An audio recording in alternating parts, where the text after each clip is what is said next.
Mais bon, il y a des solutions, il y a des trucs qui avancent, hein. Le Kernza, l'espèce de céréales, c'est quoi c'est du chien dent, une sélection, ça produit que 2 tonnes de graines à l'hectare, maximum. Enfin, je crois que c'est en moyenne de 2 tonnes, mais t'as rien à faire. Une fois que c'est là, c'est comme de l'herbe, quoi. C'est tout le temps là. Il n'y a pas à ressemer chaque année. Et dès que c'est céréales vivaces, là, ça devient très intéressant. Il n'y a pas à ressemer chaque année. Donc moi, Il y je trouve ça extrêmement a, excitant. il y a Ced Rami qui me demande c'est quoi le DE. Donc, C'est des...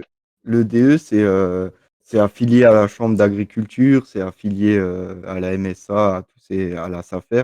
Et c'est un organisme auquel vous êtes affilié quand vous avez un élevage. C'est elle qui vous donne les numéros d'élevage, les numéros de l'eau. De toute façon, quand vous avez des bêtes, il faut les identifier. Et ils ont chacune leur numéro. Et c'est chez eux que c'est enregistré, quoi.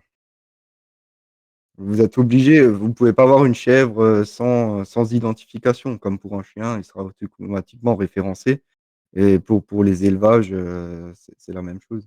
Il faut déclarer ces animaux à cet organisme EDE. c'est comme les ruches, quoi. Mm. J'avais le raccourci qu'on appelle, ouais. T'as C'est encore d'autres T'as encore d'autres trucs qui sont à prendre en compte quand tu as des animaux. Tu te retrouves à avoir des vétos, etc. Tu as plein de choses à mettre en place, quoi. Moi, je voulais vous montrer un petit truc en parlant justement, je reviens sur le coût de la nourriture et j'en discutais tout à l'heure en fait avec Monsieur Houtan sur la partie, on va dire, la partie production et la concurrence de certains pays et de se rendre compte de l'irrationalité de notre société. Ça serait de parler du cas de l'Espagne. Je ne sais pas si tu en as déjà entendu parler, Fabrice, de la zone qui produit 80% des produits espagnols. C'est Nicolas, Lequel? c'est Nicolas, pardon, c'est pas C'est Fabre. Oui, pardon, Fabre, Fabre. Nicolas. Fabre. Ah oui, pardon. Oui, j'ai vu, c'est des serres, partout des serres, en fait, hein, c'est ça? Oui, et c'est dans une zone en particulier. Et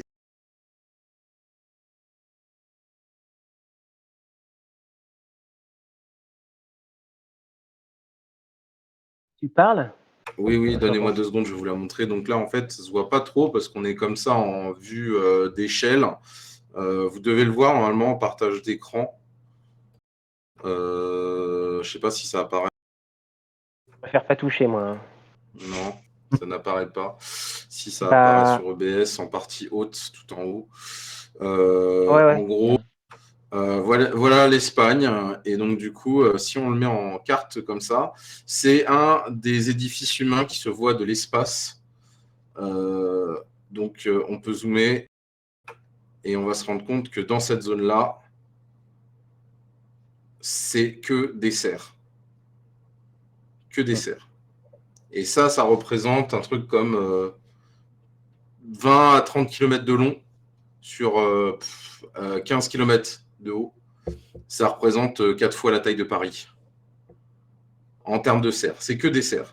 Que des serres sur ces zones-là. Juste ça, ouais. Alors, tu as tous les problèmes qu'on rencontre nous déjà dans notre pays, c'est-à-dire tout ce qui va être problème de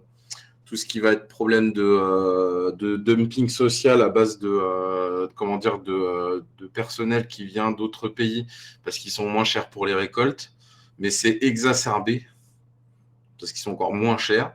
Ils dorment directement là-bas, hein, c'est pas la peine d'en sortir. Et donc, du coup, c'est pas une vie et c'est 80% de la production espagnole, ce truc-là. Et c'est ça l'irrationnel. C'est ça l'irrationnel. Pour moi, l'irrationnel, c'est ce qu'on arrive à faire actuellement dans ce genre de situation, quoi. Je sais pas ce On que est vous bon en en pensez. agriculture. On est bon en agriculture. On connaît suffisamment de choses. Le territoire est très bien travaillé. Et le problème, c'est le produit qu'on vend. Après, le problème, c'est l'humain. C'est l'échange. Tout le problème est Tout à là. fait. Le premier lobby au monde, c'est l'argent, donc c'est la confiance. Donc le problème est là. Donc je pense qu'il faut savoir se limiter, genre au nombre de Dunbar, qui est le 120, je crois.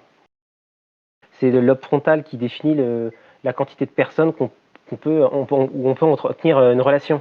Au-delà, on peut pas. Donc on va commencer à se réifier à sous-traiter. Et puis à la fin, bah voilà, ça fait des strates, des castes et des privilèges non. Des Après, privilèges. ouais, ah ouais, ouais. Après, tu as aussi la partie, on va dire, quand tu commences à être petit en termes de quantité de personnes, bah, tu as obligatoirement une compensation sur d'autres techniques. Genre, par exemple, je suppose que vous deux, vous devez avoir au moins un tracteur chez vous, quoi. Ouais. Et en fait, quand tu regardes bien, est-ce que ça entraîne c'est pas grave, au pire, on le remettra en lien. Si vous voulez, je vous ferai un lien, on le postera, on trouvera une solution après. Donc, ouais. En gros, ce que je veux dire par là, c'est que bah, tu compenses. Quoi qu'il en soit, tu es obligé de compenser par rapport au. Comment on appelle ça? Tu es obligé de compenser par rapport au nombre d'humains. C'est où tu as plus de personnes sur le terrain. Et donc là, ouais, en effet, là, tu perds peut-être la rationalité par rapport au nombre de personnes que tu as en face de toi.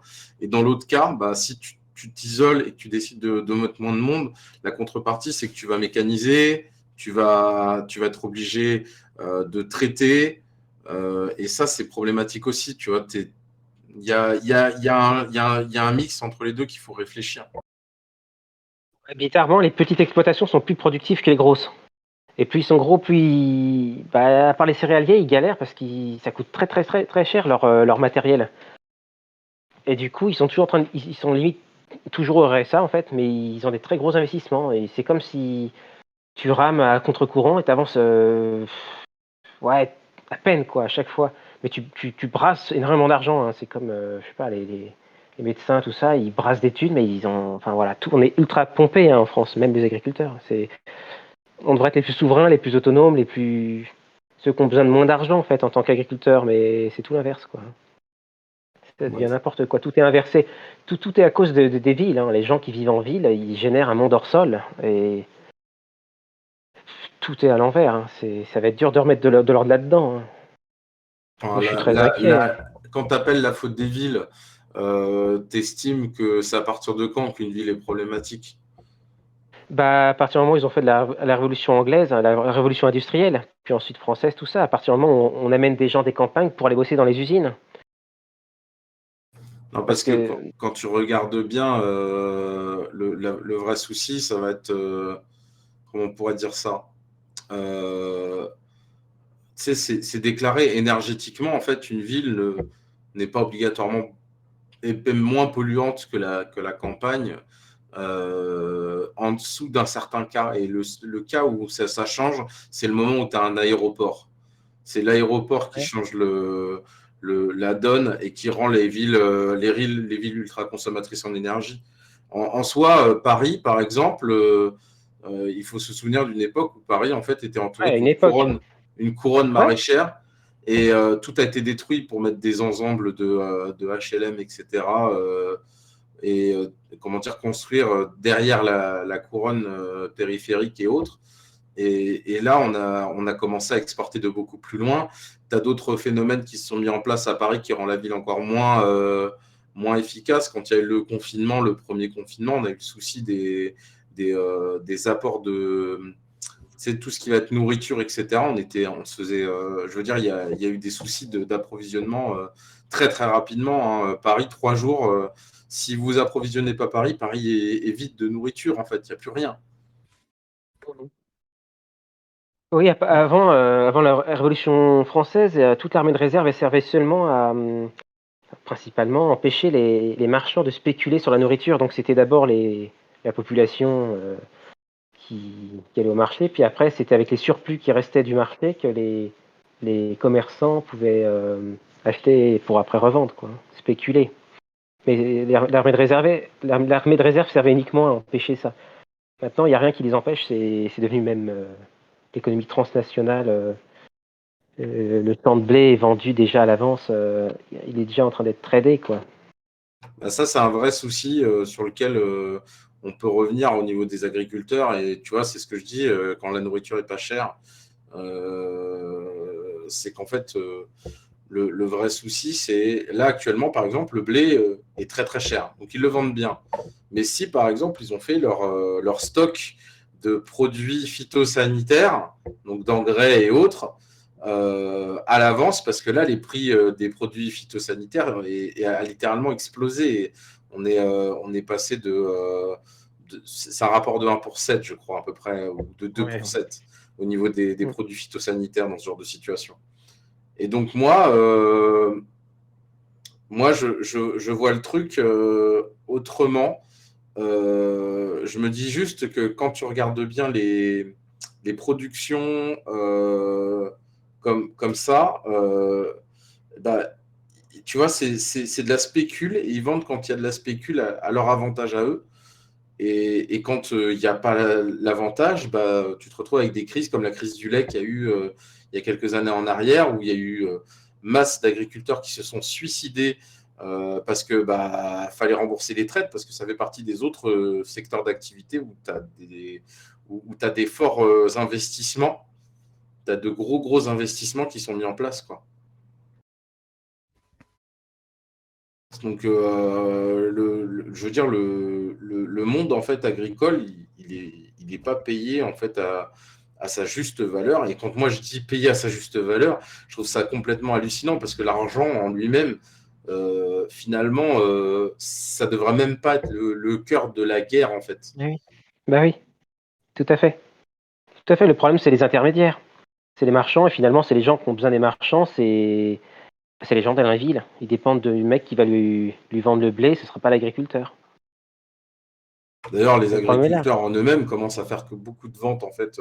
Ça s'est fait, ça se fait plus, c'est en train de recouler littéralement dans les campagnes. Ça a été le fait d'ouvrir le magasin à la ferme directement. Ça a super bien marché pendant la période de confinement, parce que les gens ont rationalisé en se disant oh bah chouette, j'ai un peu de temps, bah du coup je vais aller chercher mes légumes chez machin chouette, je vais aller chercher ma viande chez machin chouette, ainsi de suite. Et en fait, ça c'est en train de retomber en désuétude pour revenir sur du fonctionnement traditionnel. Les gens, en fait, ils n'ont même pas le temps de bien consommer en ayant cherché des produits dans des endroits comme il faut. Et c'est pareil. Moi, par exemple, en tant que producteur de fruits et de légumes, quand je serai dans la partie maraîchage et tout, c'est le produit frais qui attire le client, mais pas qu'un seul. Il faut absolument avoir les trois Ah oui. principaux, sinon tu n'attires personne dans un petit magasin. Bah non. Il te faut la viande, il te faut les légumes et il te faut du fromage. Et enfin, du Mm. fromage, en tout cas, produits laitiers. Si tu n'as pas ces 3 produits-là dans ton étal, ça n'a même pas de sens. En fait, les gens ne se déplacent pas pour un seul truc. Oui, mais si on veut aller vers une société pérenne aussi, c'est aussi revoir sa consommation. Manger moins de viande, et dans les produits laitiers, s'orienter vers du lait de chèvre, comme on disait avant, ou repasser sur des plus petites espèces, parce que voilà, on peut faire des vaches, ça produit beaucoup, mais ça prend de l'espace. On revient sur la gestion des terrains, quoi. Et Ouais, moins pardon? ça dépend des biotopes, hein, évidemment, toujours à Oui. chaque fois. Mais Ouais, c'est dur de faire des généralités quand on parle d'environnement, parce que voilà, chacun a sa localité.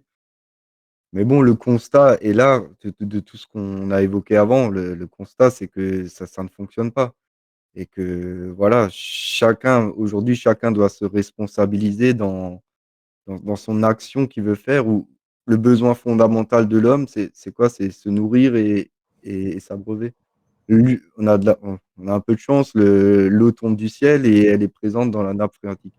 Et après, pour l'alimentation, faut peut-être se restreindre, faut revoir sa façon de consommer, quoi. On n'a peut-être pas besoin, ouais, il y a aussi l'offre qui crée la demande, hein. Si les gens avaient, je sais pas, beaucoup plus de fruits secs, parce qu'on en produirait plus, ils en mangeraient plus. S'ils étaient déjà broyés ou pressés pour faire de l'huile, il y en a déjà, mais peut-être que ça va sévèrement manquer. Le prix de l'huile d'olive, elle a vachement monté et c'est pas prêt de s'arrêter. Les noisettes, avant on importait tout de Turquie, maintenant les Chinois ont tout racheté. Je peux dire que on va passer à 40 € le kilo de noisettes décortiquées, hein, à un moment. Ça va devenir hostile. De toute façon, les prix vont monter, hein. On aura beau avoir des gens qui meurent Bah, avec des vaccins. si les prix montent, les prix montent ici, ils monteront là-bas. En soi, il y a aussi le choix de se dire, profitons en tant qu'agriculteur de la montée de certains prix pour pouvoir produire certaines choses, quoi. Ouais, ouais, c'est sûr. Ils le savent, Chacun. Nutella, la noisette particulière de Nutella, les usines de Nutella, elles en ont besoin. T'inquiète pas qu'ils vont te demander si tu en as. Quoi. Et après, il Ouais, faut ils ont des des comptes. surfaces conséquences pour pouvoir leur dire, Ouais, bah, ouais. je vous en vends. Quoi. Ouais, ils ont des contrats, c'est très fixe, c'est très fixé. Nous, si les prix des matériaux montent, c'est parce que les Américains ont déjà passé leur contrat, mais pas la France. Les Américains, les Chinois, tout ça, ils nous ont devancés sur la crise qui est là, en fait. Nous, on se tape une grosse inflation qui est pas près de s'arrêter, mais Mais eux se la tapent aussi, en fait. Quand tu regardes bien, en fait, on nous parle. Ça, c'est inquiétant, je te l'accorde, mais on est quand même à 100%, 120% d'endettement sur le PIB. Les États-Unis sont à 300. Hein. ouais, je sais, Le Japon le est à Japon, 300 aussi. Hein. Tu vois ce que je veux dire? En gros, ce que je veux dire par là, c'est que c'est bien de dire ouais, oh là là là là, c'est dramatique, on est dans une situation dramatique ici, mais la situation, ce qui fait la valeur du dollar, c'est la croyance dans le dollar. Le vrai souci actuellement, c'est qu'on on a des soucis de cet ordre-là. Hein. C'est de vendre des produits à des gens pour moins cher. Ah, il a changé de tête. non, non, c'est le chien, je peux plus m'empêcher. C'est sa grosse tête juste à côté de moi. Ah bon, donc Bon, excusez-moi. ouais, du coup, je reste là à me dire que il y a de bonnes choses qui peuvent qu'arriver au niveau de ce genre de situation, au niveau des gens qui vont s'installer et tout. Maintenant, faut faire attention, c'est aux profiteurs de guerre et des situations comme celle-là. Moi, j'ai été en stage de maraîchage pendant une semaine chez quelqu'un et quand tu regardes, en fait, c'est pas facile tous les jours pour lui. Ils arrivent à deux sur 5000 mètres de terrain à se maintenir à un niveau de salaire correct pour ce qu'ils peuvent avoir, c'est-à-dire pas un SMIC, un peu plus qu'un SMIC. Mais le truc, c'est qu'à côté de ça, il y a des concurrences particulières qui commencent à se faire. Euh, tu prendras les gens qui vont prendre des personnes comme stagiaires ou autres en continu. Tu sais, des gens qui sont au chômage, par exemple, et qui vont être qui vont être mises en fait directement sur ce genre d'activité en disant tu pourrais faire ça en fait, devenir agriculteur, etc. Va travailler. Et en fait, le truc, c'est que du coup, les ventes de paniers, quand tu fais de la map, parce que là, c'était son fonctionnement à lui, c'était surtout de la map. Il vendait sur 4 ou 5 AMAP. Et d'ailleurs, ça lui prenait son jeudi après-midi de 15h, je crois, jusqu'à. Non, plus tard que ça, 17h, jusqu'à. Il rentrait chez lui à 22h, en fait, le jeudi, tous les jours. C'est son rythme global. Et en fait, le truc, c'est que il y a certaines AMAP qui cassaient les contrats en disant mais moi, j'ai trouvé à beaucoup moins cher, j'ai 5 ou 6 euros du panier. Et en fait, 5 ou 6 euros du panier, ce qui explique le prix, c'est que c'est des gens qui font ça sans être payés, quoi, en fait. Bénévolement. Ouais. Oui, mais Oui, c'est ça.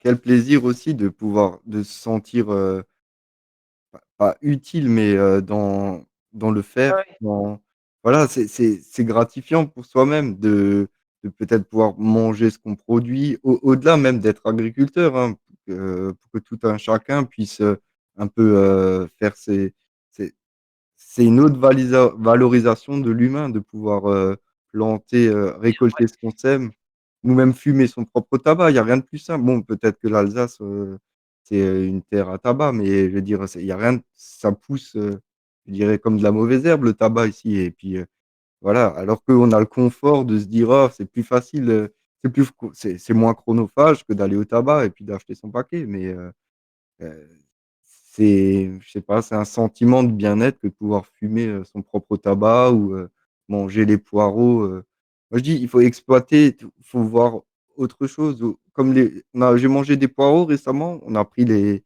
un la base à la racine, on les a remis dans l'eau, puis ça a regermé. Même au-delà de c'était pas en terre, c'était dans l'eau.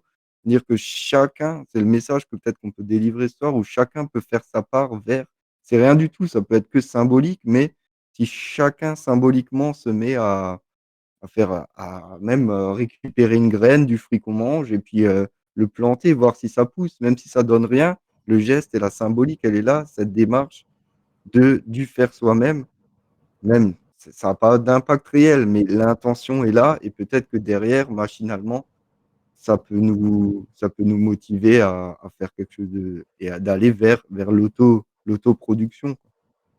Mais ça marche. Ça marche, mais faut faire attention. Ça marche un peu partout. Il faut minimum un balcon. On va dire ça. Moi, je me souviens d'un voisin, je le voyais, je fais, alors, vous faites quoi là? Il me fait, bah, je fais des tomates. Donc, le mec, il faisait des tomates sur son balcon. Je ne sais pas si ça poussait beaucoup. Mais en gros, il y a quand même beaucoup d'espace. Il va falloir un petit peu comment dire, produire un peu partout si tu veux réellement avoir une alimentation suffisante sur le territoire et sans pesticides, quoi. Et avec une logique de production sans trop de mécanisation, quoi. Oui, oui, les pesticides, enfin les engrais liés au pétrole, tout ça, peut-être que vous avez des idées de solutions Oui. pour, pour ben, ouais, Nico, si tu peux nous expliquer cette Bah, façon de voir. les engrais, il faut 3 tonnes de pétrole pour faire une tonne d'engrais. Et ça fait les nitrates, ils transforment en nitrite, les phosphates, le phosphore en phosphate, enfin tout est oxydé ou chélaté. Mais on baigne déjà dans 78% d'azote, déjà. Après, pour que ça se transforme en nitrite, c'est les bactéries qui font le boulot. Mais bon, la fertilité, c'est compliqué parce qu'entre les prairies qu'il faut nourrir, les arbres qui sont quasiment autonomes, nos cultures c'est nos légumes, les espèces qu'on cultive qui sont voraces, on les a cultivées, elles sont sélectionnées pour bouffer, donc si elles n'ont rien à manger, elles vont être maigrichonnes. Mais elles sont exigeantes. Il y a toutes les informations déjà, valoriser les déchets, quoi. D'ailleurs, ils en sont maintenant à arrêter de dire qu'il faut composter. Faut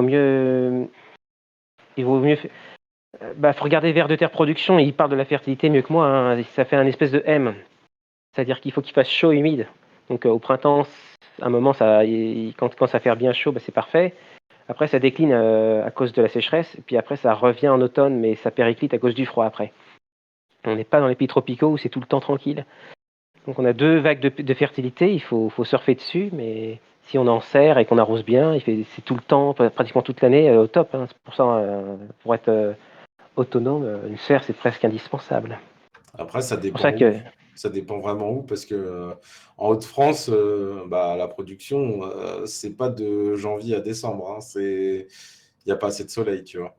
Et donc, ouais, si tu as aussi des solutions à base je sais que c'est pas encore assez développé, donc du coup, on n'a pas trop de recul, mais tu as comment dire, le remplacement. Tu peux à la place de ces produits, tu peux utiliser des huiles essentielles. Exemple con, il y a un maraîcher, bon, c'est un gros maraîcher du coin, le mec il a 30 hectares, le gars il fait du maraîchage, du maraîchage, on va dire quand même assez proprement, et le mec il met de l'huile essentielle de pamplemousse sur ses tomates. Comment dire, ça évite la prolifération de choses comme le mildiou, quoi. Oui. Donc, Sur il le y a des chat, solutions. oui, Vraie, oui. vraie problématique encore derrière ça, c'est tu vas avoir des soucis de. Tu vois, par exemple, pour remplacer les antibiotiques dans ce que tu donnes aux vaches pour le lait, tu as des solutions aussi sous ce formalisme-là. Il y a des formations à la Chambre d'agriculture, etc., qui se font sur ce domaine-là, et il n'y a jamais personne qui se présente, en fait. Il n'y a pas assez de personnes qui se présentent à chaque fois. Faut vraiment un renouveau, en fait, des personnes. C'est trop facile. En gros, tu vois, c'est un peu comme c'est le problème de la situation, c'est quand tu es agriculteur, tu as ta manière de faire, et puis si ça marche, pourquoi tu vas en changer, quoi. Et donc, oui. du coup, il y a pas mal d'agriculteurs qui restent sur leur technique. Parce que si tu varies de technique, tu vas varier tes productions, et varier tes productions, c'est pas bon. Parce que quand tu as un client en face de toi, imagine tu as des tomates une année et tu fais 4 tonnes de tomates, comme avait fait le maraîcher chez qui j'étais, et l'année d'après, il a que 500 kilos de tomates parce que bouffé par le mildiou de partout. La seule solution, c'est souvent de régulariser tes productions. Et lui, tu vois, par exemple, c'était pas son choix. Son choix, c'était de dire, la production, c'était de prendre comment on appelle ça, tes légumes, et si ça pousse, ça pousse. Si ça pousse pas, c'est un essai. On essaiera pour la prochaine fois d'améliorer le truc pour que ça repousse, etc. Je veux dire, les plantes, c'est un peu comme toute espèce. En fait, leur objectif, c'est pas de nourrir quelqu'un. En fait, leur objectif, c'est de proliférer. Comme tout le monde d'ailleurs, hein. Toute espèce elle voit la prolifération. Et en fait, le truc, c'est que imagine, tu as un coup de cagnard, il fait chaud d'un coup sec, la plante monte en stress, et derrière, paf, ça pousse directement, ça germe. Donc, du coup, tu n'obtiendras rien de cette production-là, par exemple. Et ça, c'est indépendant de toi. C'est aussi une des parties qui pose problème dans ce qui va arriver dans les années à venir avec le changement climatique. Et ça fait partie des grosses problématiques que tu vas avoir sur les parties des productions, tout ce qui va être de production végétale. Et Ça, faut après, faire de tout. oui, et moi je rajouterais même que la symbiose est, comme tu dis, chaque espèce est vouée à la prolifération, mais ça veut pas dire forcément de la concurrence, quoi. Et comme dans une forêt où tout est relié par les réseaux mycéliens, on peut voir dans le jardin qu'il y a de l'entre entre certaines, peut-être pas entre toutes, mais il peut y avoir de l'entraide entre certaines espèces, tout. Et tout est en symbiose. Les espèces, ils s'aident mutuellement, que ce soit entre l'arbre et le champignon ou des choses comme ça. C'est, il faut justement orienter son agriculture en fonction de ces symbioses qui peuvent se créer, mais ça demande cette connaissance de génétique des plantes. Ouais, c'est pareil pour l'humain, il lui faudra plus de temps pour savoir vivre avec lui-même sans faire la guerre. Je crois qu'au Guatemala, ils sèment un champ pendant 30 ans, ils font que de ramasser dessus. Ils le sèment en une fois. Donc après, ils coupent tout, ils brûlent, et ils recommencent. Mais ils sèment en une fois. C'est la classe. Si on pouvait faire des trucs où on fait peu d'actions, on récolte. On Je a suis beaucoup convaincu qu'on peut arriver à bosser très peu, comme au Moyen-Âge, 2-3 heures par jour, peut-être 4 dans nos pays froids, et éviter de détruire l'environnement ou produire et vendre, enfin faire n'importe quoi en fait, exporter. Ça peut être justifié, mais c'est rarement le cas. Il y a trop d'argent à se faire en tant qu'intermédiaire. Mais il y a des moyens d'optimiser aussi au niveau du changement climatique. Ça fait partie des choses qui sont importantes. C'est le reboisement en fait, des espaces verts comment dire, non utilisés. Moi, je pense que c'est quelque chose de particulièrement important parce qu'en fait, comme tu le disais au démarrage, dans tout ce qui va être, comment dire, feuilles mortes, etc., tu vas avoir plus, comment dire, de nutriments que dans du pâturage. Et quand tu regardes bien, il faudrait tendre en fait à reboiser et aller vers des systèmes un petit peu d'agroforesterie aussi. Je sais que ça plaît pas aux agriculteurs de plein champ parce que les agriculteurs de plein champ, ils ont leur surface et ils veulent pas en bouger. Mais moi, je suis là, je trouve pas que ce soit une bonne solution, quoi. Il y a une enveloppe qui est réservée à l'agroécologie en France, où tu fais des lignes d'arbres tous les. C'est entre enfin, je sais plus combien d'espace il faut entre leurs lignes, mais bon, il y a une enveloppe qui est réservée à ça pour des aides en fait, et elle n'est jamais touchée en France, jamais, jamais. Ça représente des quantités de sommes énormes, mais personne n'en fait de l'agroécologie. C'est triste. Alors, C'est au triste. début, ils ont essayé, mais ils ont dit on va se faire plein de thunes, on va faire plein de noyers. Ils ont planté des milliers de noyers, mais ça demande quand même un peu d'exigence, un noyer.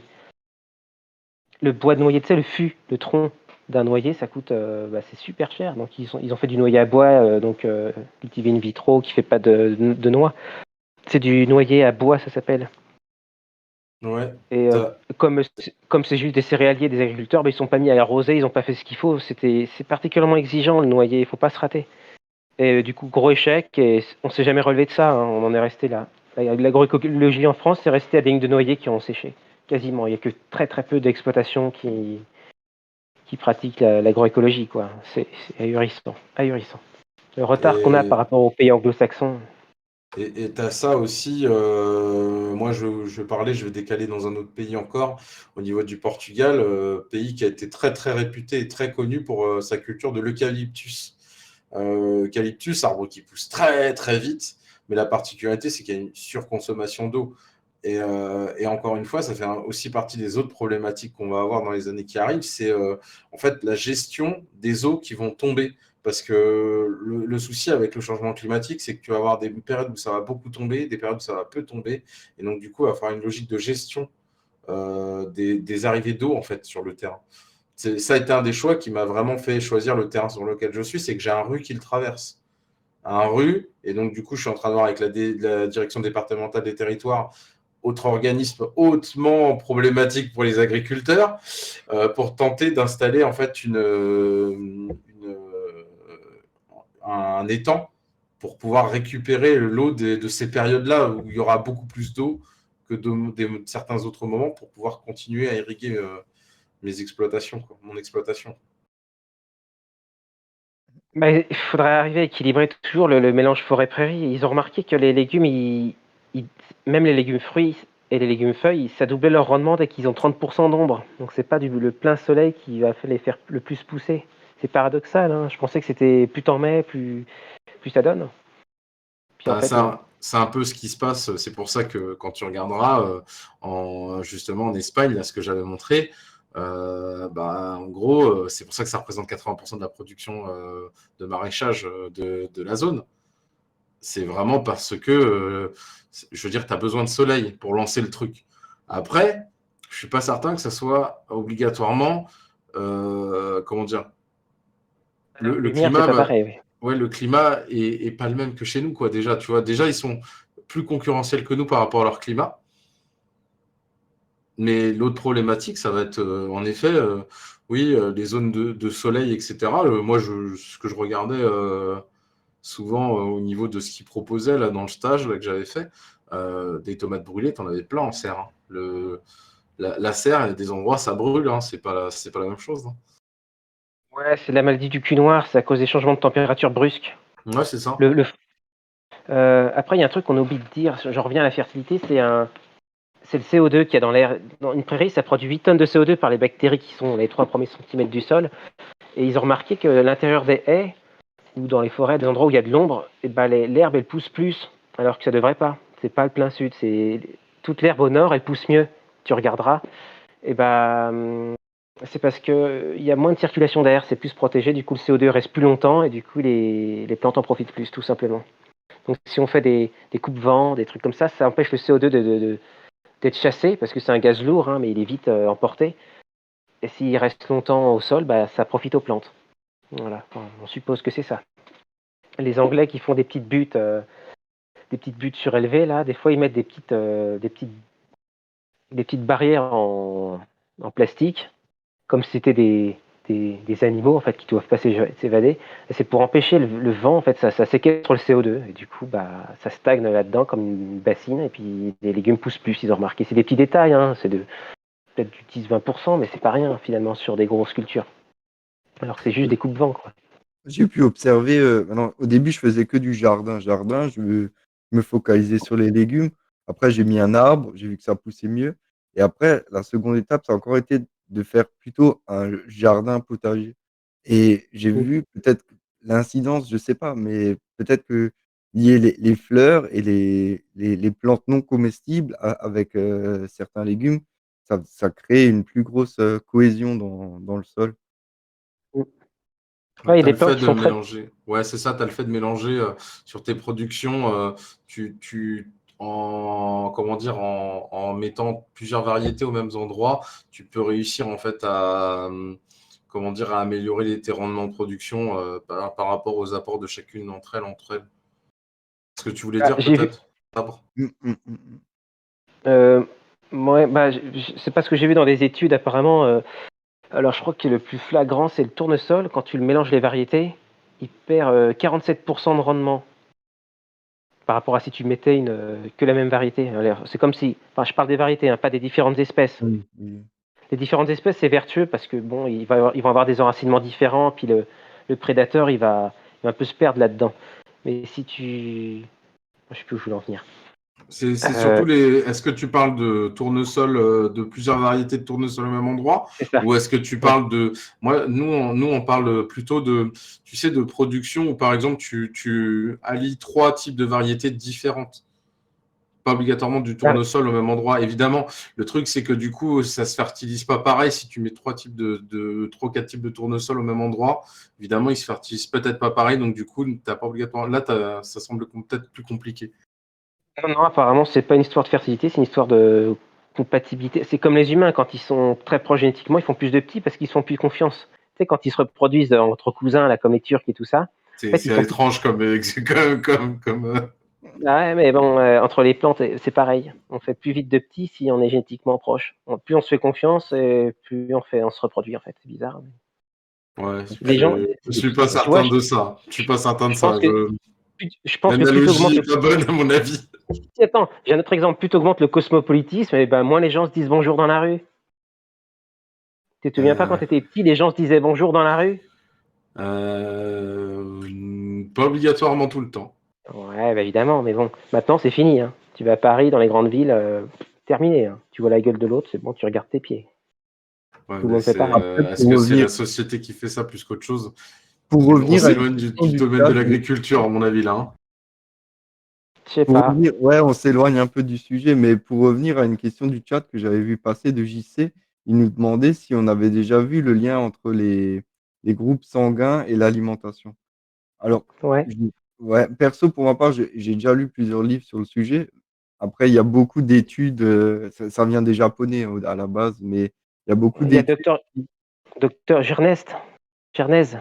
Je sais plus, moi, ce que j'avais lu, c'était un Japonais à la base qui avait mené ses études. Après, depuis, il y a plusieurs études qui ont contredit Ah, le lien des groupes sanguins avec l'alimentation. Pour ma part, j'ai essayé de le faire. J'ai constaté peut-être un, un meilleur sentiment, moi, mais ouais, je sais qu'il faisait la comparaison entre les groupes sanguins et certaines parties de l'histoire.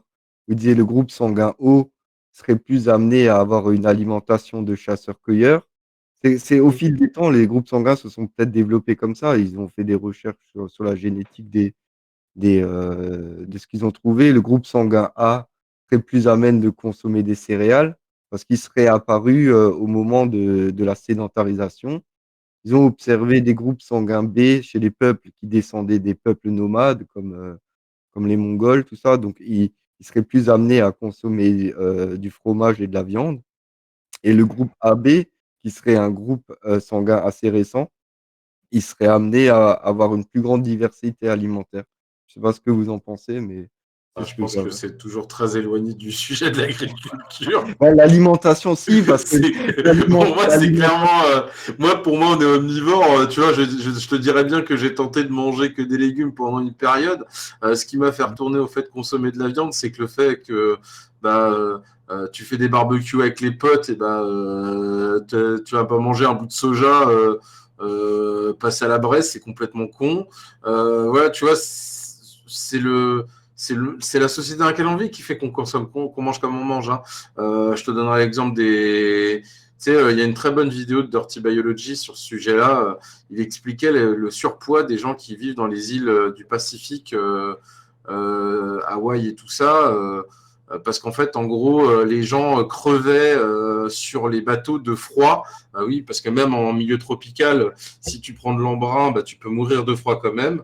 Et donc, du coup, ceux qui survivaient, c'était ceux qui avaient de l'embonpoint. C'est un peu comme quand tu fais les marathonman aussi, c'est pareil. Ceux qui traversent la Manche et qui ont un peu de graisse autour de leur bidon, ils résistent mieux au froid dans la Manche pour traverser la Manche à la nage.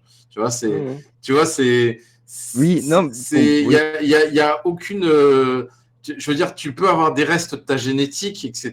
La consommation, elle est due à la société plus qu'à autre chose, en fait. oui, mais non, ouais, Et ça au c'était fur et à pour faire mesure, le tu lien t'adaptes. entre. Oui, on s'adapte, c'est sûr, mais c'était pour faire le lien entre notre consommation et la production qu'on pouvait avoir, tu sais, avec. Le vrai problème, il est sociétal plus qu'autre chose. C'est ce qu'on te fait Oui, consommer. Par exemple, quand tu vas au restaurant, le plat principal, c'est de la viande avec avec un accompagnement.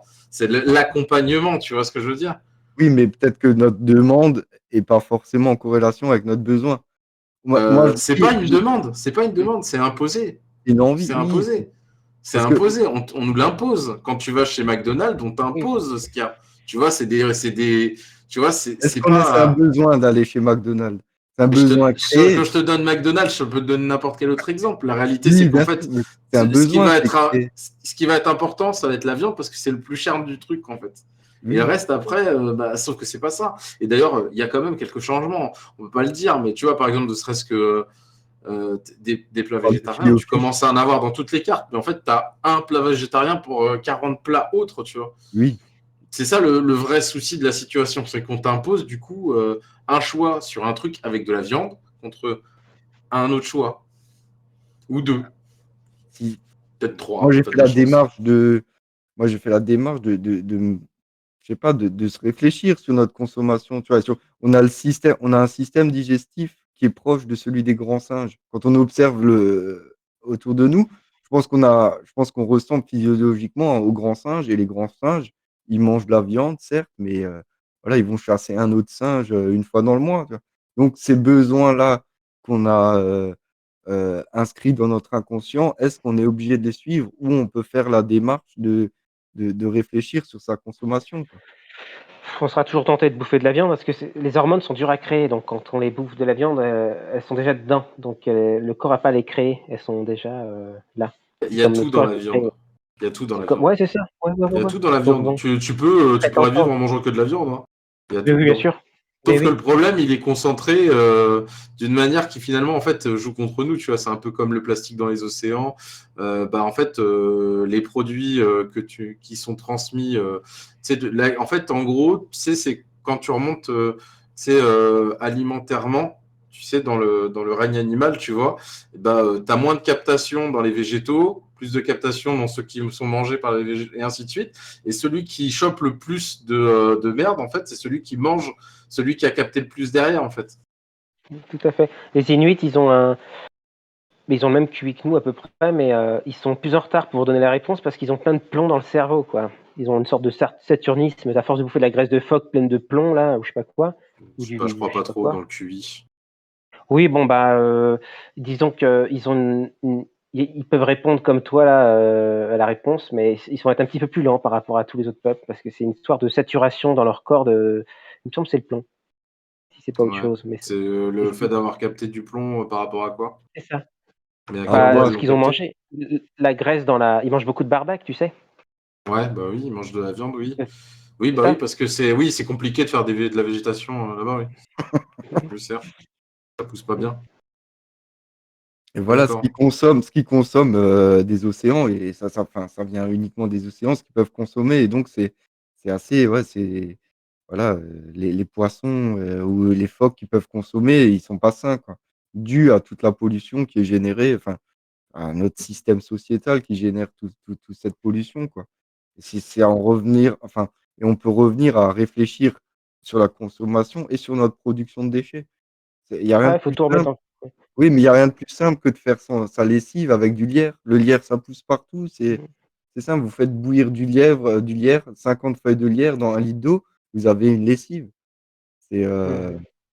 après, Mais c'est ça dommage se qu'on puisse. développe, hein, ce genre Oui, comment dire, de choses-là. Tu commences à avoir pas mal de gens qui développent des idées comme ça. Tu as le fait de faire son propre pain, le fait de faire ci, de faire ça, etc. En fait, le souci de ce genre de choses, c'est que ça demande du temps. Et en fait, on Mmh. nous donne de moins en moins avec la situation de la société. Et quand je dis nous, c'est dans l'ensemble. C'est-à-dire qu'en gros, on travaille de plus en plus, je trouve, à finalement, tu regardes, imagine, moi j'ai eu une époque, j'étais chef de chantier. À cette époque-là, je partais de chez moi à 5 heures du matin, je rentrais à 20 heures. Quand tu fais de la bouffe, il y a beaucoup de conserves, etc., hein, parce que t'as pas le temps. T'as pas le temps. Et en fait, c'est pour ça, tu vois, ça fait partie du projet en lui-même. Moi, je trouve une rationalité au projet. Ça va me prendre plus de temps. Mais après, en soi, quand tu dépasses cette partie-là de temps, ça reste rationnel, en fait. C'est de la rationalité, en fait, plus qu'autre chose, en fait. C'est difficile d'équilibrer Chronos et Kairos, hein. Arriver à être, soit tu cavales pour ramener des ressources, soit tu prends les ressources qui sont là, puis tu fais le truc. C'est vrai que bien tirer profit de son environnement, c'est beaucoup de. Bon, ça aide pas les autres, mais ça t'aide toi déjà, quoi. Si tout le monde, on peut rien faire en ville de toute façon. Ces gens-là, ils tirent tout le monde vers le bas. L'ennemi, c'est les autres, quoi. Enfin, Bah, tout le monde va en ville, tout le monde va en... Qu'est-ce que tu veux créer un monde en ville? Ils peuvent aller sur Mars s'ils veulent, mais ou sous la mer, mais ça n'a pas de sens, tu vois. moi, je pense que la solution viendra de tous et pas que d'une seule personne. Bah, En fait, en les tout gens cas, ils ça dépendent, sera plus facile de la faire à plusieurs que de la faire tout seul.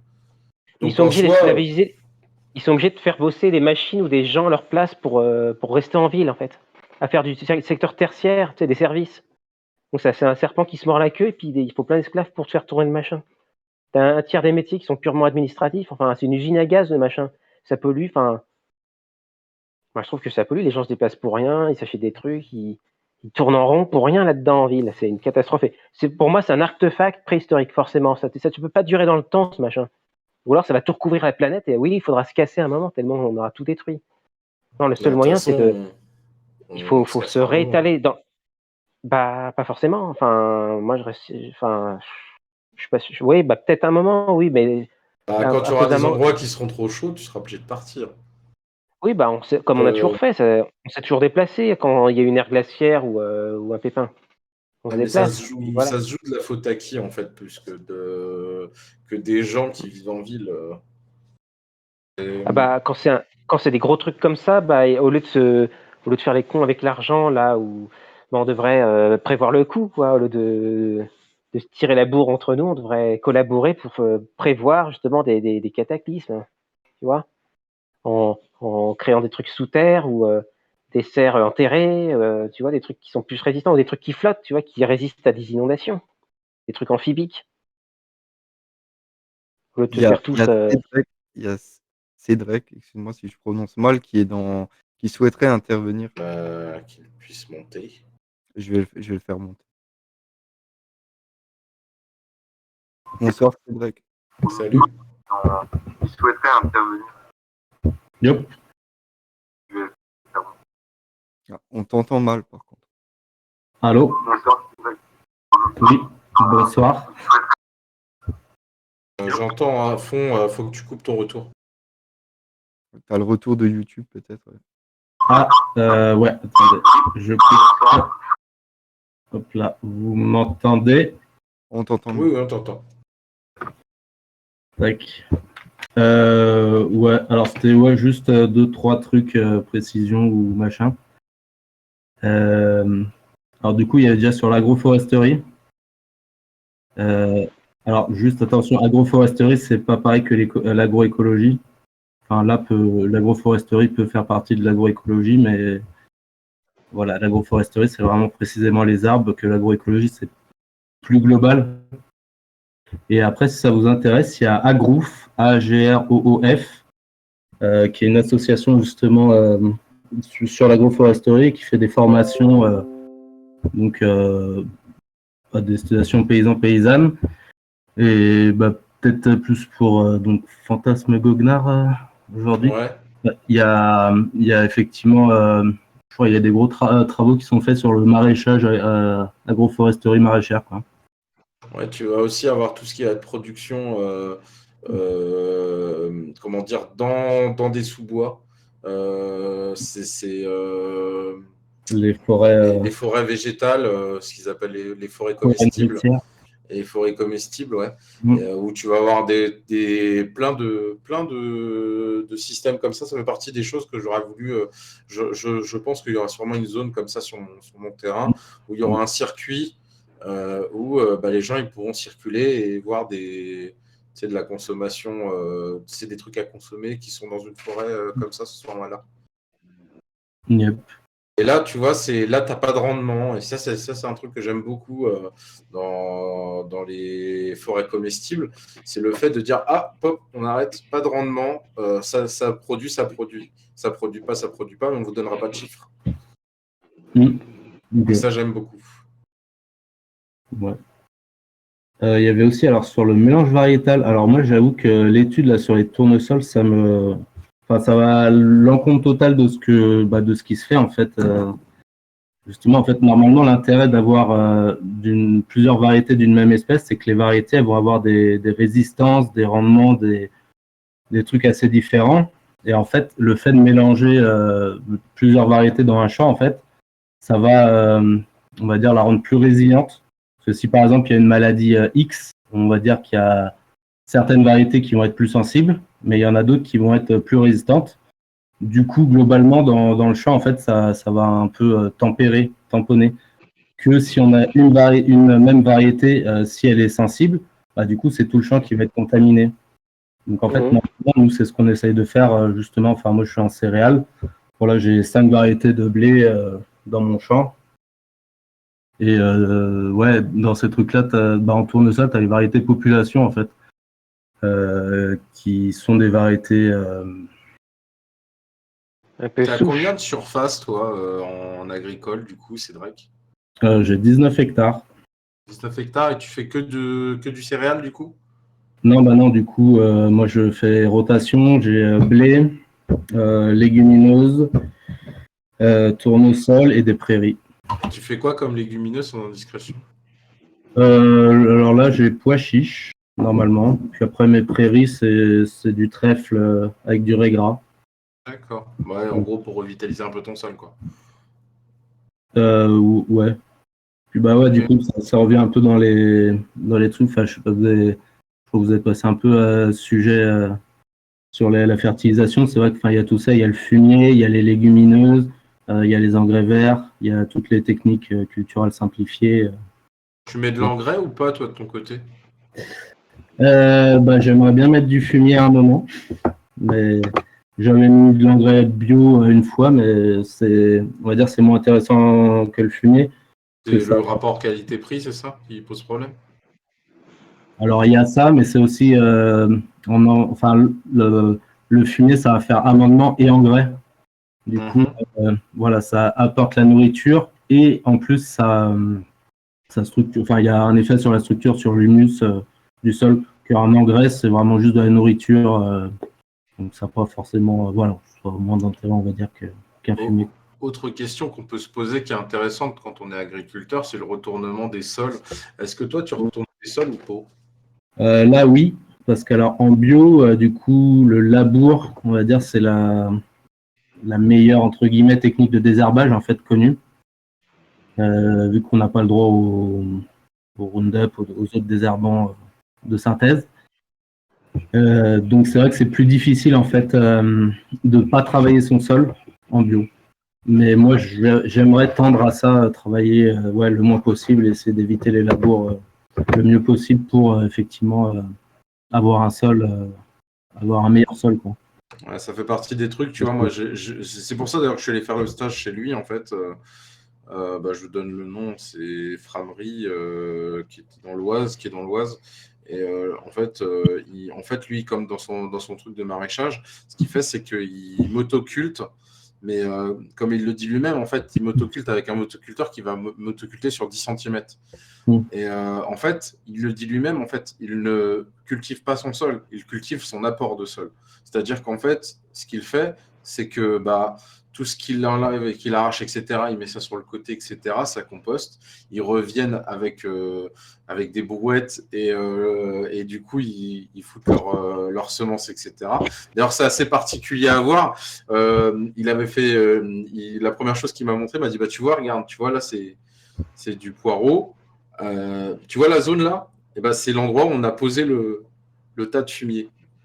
Et en fait, quand tu regardes bien, ils l'ont dispersé après, mais la zone qui a été la meilleure en termes de production, c'est la zone où ils ont posé leur tas de fumier au démarrage.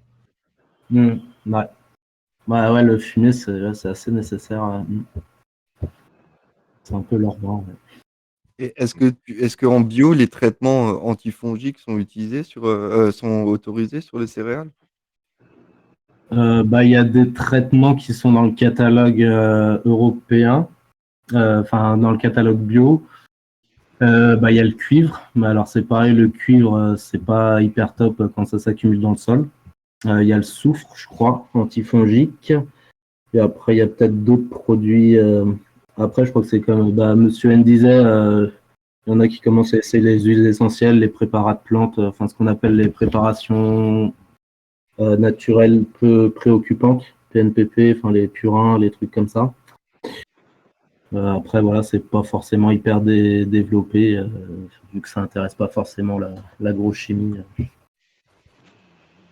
Mais sinon, ouais, on va dire euh, le levier pour contre les maladies, c'est déjà avoir des variétés résistantes, le mélange variétal, les rotations. Et ouais, on va plus jouer en amont qu'en curatif, quoi. On va essayer de faire en sorte qu'il y ait le moins de champignons qui ait l'occasion d'arriver, quoi.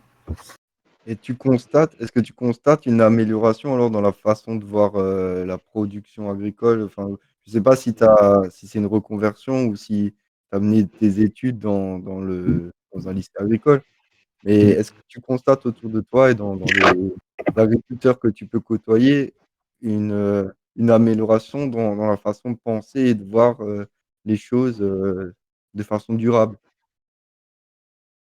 À mon petit niveau, ouais, j'ai l'impression. Après, j'imagine que ça dépend des régions, tu vois. Enfin, là, je te parle ça, moi, je suis en Rhône-Alpes. Euh, il y a, ouais, c'est plus des trucs d'élevage, peut-être des moins grosses fermes, tu vois. Donc oui, j'ai l'impression qu'il y a quand même, il y a quand même un petit cheminement qui se fait pour, ouais, faire travailler un peu mieux, quoi. Après, je sais pas si c'est la même partout dans les grosses plaines céréalières. J'ai un pote qui est en Picardie, qui a 300 hectares. Il commence à essayer de mettre moins de produits, voilà, faire peut-être plus de rotation. Donc, ouais, ça. Vu le constat aujourd'hui, j'ai l'impression que ça va encore prendre du temps jusqu'à ce qu'on change ce paradigme de voir l'agriculture, mais j'ai- j'espère fortement, en tout cas, j'ai l'espoir qu'on puisse changer cette façon de voir et cette façon d'entretenir notre symbiose avec tout notre environnement, quoi. Mm. Et juste la Ouais, pour façon. moi, la solution, elle viendra jamais d'en haut, en fait. Mm. Elle viendra toujours de Ah bah nous, en non. fait, en bas, et des gens qui vont venir, en fait, renforcer les rangs au niveau de l'agriculture. Parce que le souci, c'est que, et c'est un truc que je trouve vraiment emmerdant dans la situation, c'est ce que j'ai dit, tu vois. Moi, je me suis rentré directement en opposition avec la psychologue infirmière de la MSA pendant le stage de 21 heures, parce qu'en fait, elle commençait à parler, oui, on va vous parler des cas de suicide, des cas de problématiques, etc. Et en fait, mais elle ne peut que parler de ça. C'est pas elle qui va t'aider en étant au-dessus, tout simplement parce que comme elle est dans une situation où elle est, tu sais, dans la partie haute de la strate, et en fait, elle est là pour régler le problème après. Mm. Et en fait, si le problème n'existait pas, elle n'existerait même pas, en fait. Elle ne serait même pas à ce Mais poste-là. Et du coup, moi, j'en reviens aux problématiques d'être rémunéré en grosse partie par les aides gouvernementales et les aides européennes. Mm. Et ça, c'est moi ma vraie problématique actuellement au niveau du monde agricole, c'est que sans ces aides-là, il y a beaucoup d'agriculteurs qui n'existent pas parce que la ah production, elle bah, n'est pas vendue à son juste prix. Et Mm. en fait, on paye d'un côté pour redonner de l'autre, alors qu'en fait, peut-être qu'en payant directement les personnes, en fait, tu ne vivrais pas dans une situation de stress à la production, etc., que tu as actuellement. et pour ça, il faut que les gens quittent les villes, hein, c'est tout. Mais Comme c'est- ils les quitteront ou pas, on pourra seul Ou, l'avenir pourra ou- nous le ou dire. qu'on redéfinisse l'espace en ville, quoi. Voilà, qu'il Ouais, y ait une ou autre l'espace à la campagne. Ouais, ça pose vraiment beaucoup de problématiques, tout ça. Ouais. il y a les berges de la Seine, les berges des grands fleuves qui sont en ville, qui sont utilisées pour faire joli, quoi. Alors que ça pourrait très bien être des lieux de plantation. Enfin, on n'utilise pas assez les espaces Bah, en ville, quand tu Clairement. plantes des arbres fruitiers, tu les retrouves morts parce que ça fait concurrence au petit marché à côté du mec qui achète ses légumes, tu vois, comme tout le monde. Ils achètent, ils revendent, c'est un vendeur. Donc quand il y a un figuier qui pousse à côté de l'endroit où il vend ses figues, bah, ça l'arrange pas. Ouais. Donc en ville, comme la rareté, c'est la valeur des choses, plus tu vas en ville, plus les choses sont chères, plus c'est le monde des marchands, en fait. Ça pousse autour du ghetto et ça n'a pas de sens. Ce truc, c'est un cancer. C'est pas compatible. Il faut savoir se limiter humainement dans nos relations et même pour prendre des décisions. Il y a le principe de Peters, au-delà de 40, on peut, toutes les entreprises, tous d'élite. Donc il y a des trucs il y a des nombres, il y a quelques trucs à respecter pour refaire société, je pense, mais en coupant l'herbe sous le pied de ceux aux intermédiaires, quoi. Et il y en a De mon besoin, point de tu vue. vois. Moi, personnellement, je pense que les ultra riches, on n'en a pas obligatoirement beaucoup besoin. Bah non, Par ça sert contre, à rien. les agriculteurs, s'ils se suicident tous, bah, tu les remplaceras pas, tu vois. C'est un peu ce que disait, j'aime beaucoup Trop Fou par rapport à ça. Il expliquait, il fait, t'enfermes les éboueurs chez eux, t'enfermes Bernard Arnault chez lui, et on regarde c'est à qui tu ouvres la porte en premier. Tu vois, et tu te rends compte que ce ne sera pas Bernard Arnault, tu vois. Ça, c'est une vraie problématique, tu vois. Ouais, on voit bien la crise de 2008, ils ont imprimé comme des porcs pour renflouer les banques, mais on n'a pas eu d'inflation. Enfin, la monnaie est restée bien parce qu'il n'y a que 2%, il paraît, d'après Delamarche, il n'y a que 2% de l'argent qui a été créé virtuellement qui est retombé dans l'économie réelle. 2%, c'est rien. C'est comme les Grecs, là, quand on envoie plein d'argent en Grèce pour sauver la Grèce, bah, le peuple, il a continué d'avoir rien à bouffer, quoi. Ça, Et moi, c'est peut-être sur ça que je vais le ça sert plus. à C'est rien. que, bon, Ça sert à rien, cette histoire d'argent. On s'est fait avoir. De toute façon, ils ont imprimé, je crois, 8 fois plus de monnaie qu'il est possible d'échanger de denrées dans le monde. Donc ça va. On connaît bien l'usure et c'est pas la première fois qu'on se prend les pieds dans le tapis avec ce machin, c'est depuis les Sumériens, hein. Donc il serait temps de couper l'herbe sous le pied de manière définitive, radicale. Moi je pense que c'est juste avec des principes très simples, tu vois, le nombre de Dunbar et le principe de Peters. Juste ça, déjà rien que ça changerait bien les choses. mais tu as aussi la partie vraiment problématique. Je ne sais pas ce que représentent en coût vos exploitations. Moi, la mienne, elle vaut pas grand-chose, autant vous le dire, parce que tu vois, j'ai mis des deniers de ma poche, c'était pas grand-chose. Mais je sais pas pour vous. Mais un agriculteur qui veut se lancer ou quoi que ce soit, quelqu'un qui veut se lancer en agriculture, un jeune, quoi que ce soit, il peut pas aller autrement que voir une banque pour pouvoir se lancer. Mm. C'est super Il y a compliqué. C'est il y a un super exemple compliqué. il y a une nana sur YouTube qui a fait son entreprise, son élevage au vin. Bah, elle a pas rien emprunté, elle a fait ça tout doucement, à l'arrache, et puis finalement, elle s'en sort le même niveau de vie qu'une personne Mais qui avait l'exemple, emprunté, quoi. l'exemple n'a pas vraiment obligatoirement valeur de preuve, tu vois. C'est comme moi, en fait. Ouais, Qui suis-je? d'accord. Qui suis-je à part un gros chanceux qui a trouvé un terrain sur YouTube, sur Ouais. Le Bon Coin, tu vois. Mm. Oui, mais C'est tu as fait Pareil. la démarche, tu as fait la démarche première, comme moi qui ai toqué à la porte des agriculteurs. Tout le monde n'a pas cette démarche, les gens ils sont dans l'attente. Donc, comme hier soir, quelqu'un qui disait il faut que les agriculteurs aillent sur la place du village pour se faire connaître. Mais dans quel intérêt ont les agriculteurs dans cette démarche-là? Si quelqu'un a envie de se lancer dans cette démarche, qu'il aille faire le premier pas. C'est-à-dire, un agriculteur, il n'a pas forcément le temps, les ressources et trucs pour aller exposer son travail, prendre une journée de congé pour aller exposer son travail. C'est c'est maintenant à chacun de se responsabiliser et de faire un pas vers un système pérenne qui fonctionnerait, quoi. Alors moi, c'est là-dessus où je serais pas forcément hyper d'accord. Car- Enfin, du coup, je parle vite fait de mon histoire. Moi, je viens de la banlieue parisienne, en fait, où j'avais jamais vu un champ avant mes 20 ans, avant d'arriver en BTS agricole un peu au pif. Et c'est vrai qu'en fait, enfin, je me suis rendu compte que on n'avait absolument aucune. Enfin, on réfléchissait pas du tout à la provenance de la nourriture, en fait. Enfin, il y a pas de questionnement. Enfin, il y avait pas de questionnement. Il y a peut-être un peu plus maintenant, mais encore, bon, voilà, en pleine ville. Et c'est vrai que du coup, la nourriture, bah, tu vas au supermarché et puis basta, quoi. Donc, moi, c'est vrai que je pense qu'il y a un besoin quand même pense qu'il y a eu un schisme en fait avec l'arrivée des supermarchés où il y a eu une complète déconnexion en fait entre le monde citadin et le monde agricole. Et je pense que c'est pour moi en tout cas, ça serait aux paysans, aux paysannes de se rappeler en fait, de se rappeler aux citadins, quoi, de dire, alors il n'y a pas que les agriculteurs qu'on voit dans les médias qui ont 300 hectares, il y a aussi les petits agriculteurs qui sont là, qui ont des produits à vendre en direct. On est là, on est une agriculture qui est peut-être meilleure entre guillemets que voilà de la grosse agriculture industrielle. Et voilà. Après, effectivement, enfin, c'est un temps, etc.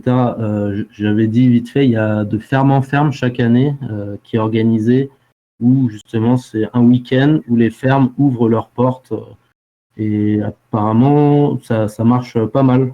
Les gens viennent vraiment découvrir un peu. Donc, Il y aurait peut-être plus de considération. Enfin, les gens, comme tu disais, on ne sait pas d'où provient la nourriture. Les gens ont plus la considération vers la denrée ou vers les animaux. Ouais, un cheval, c'est un cheval, un mouton, c'est un mouton, ou une chèvre, c'est une chèvre. Oui, en soi, c'est pas faux. Mais si on prend le temps d'observer ouais, la pousse d'une plante ou d'observer un animal dans son milieu naturel ou entre guillemets et il y aurait plus de considération et ça amène déjà vers, une autre façon de voir la vie en général. Puis tu as l'achat, tu vois. L'achat con, c'est de comprendre que par exemple, une sauce tomate, c'est en moyenne 18 déplacements. Tu vois, genre en gros, du moment Bon exemple. où tu prends ton engrais, comment dire, ta semence de tomate à la transformation et ainsi de suite, tu as 18 déplacements. Et c'est une vraie problématique, que les gens.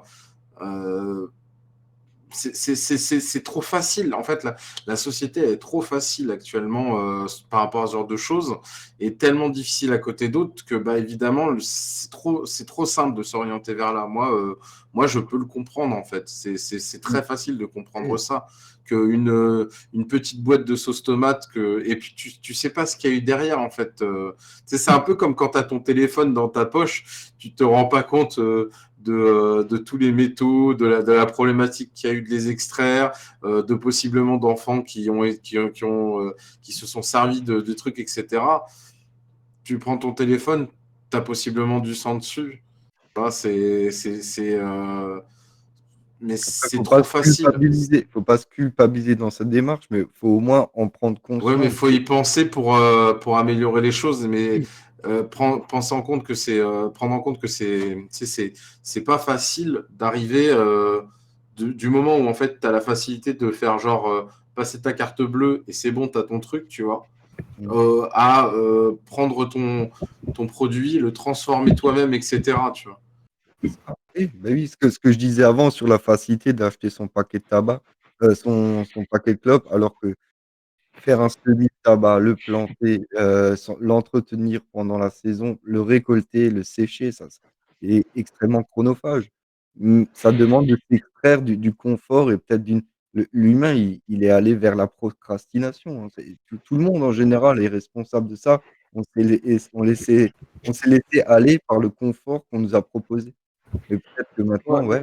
Je pense que l'humain, il est fait pour s'entraider. Et on aime bien faire une activité, être reconnu.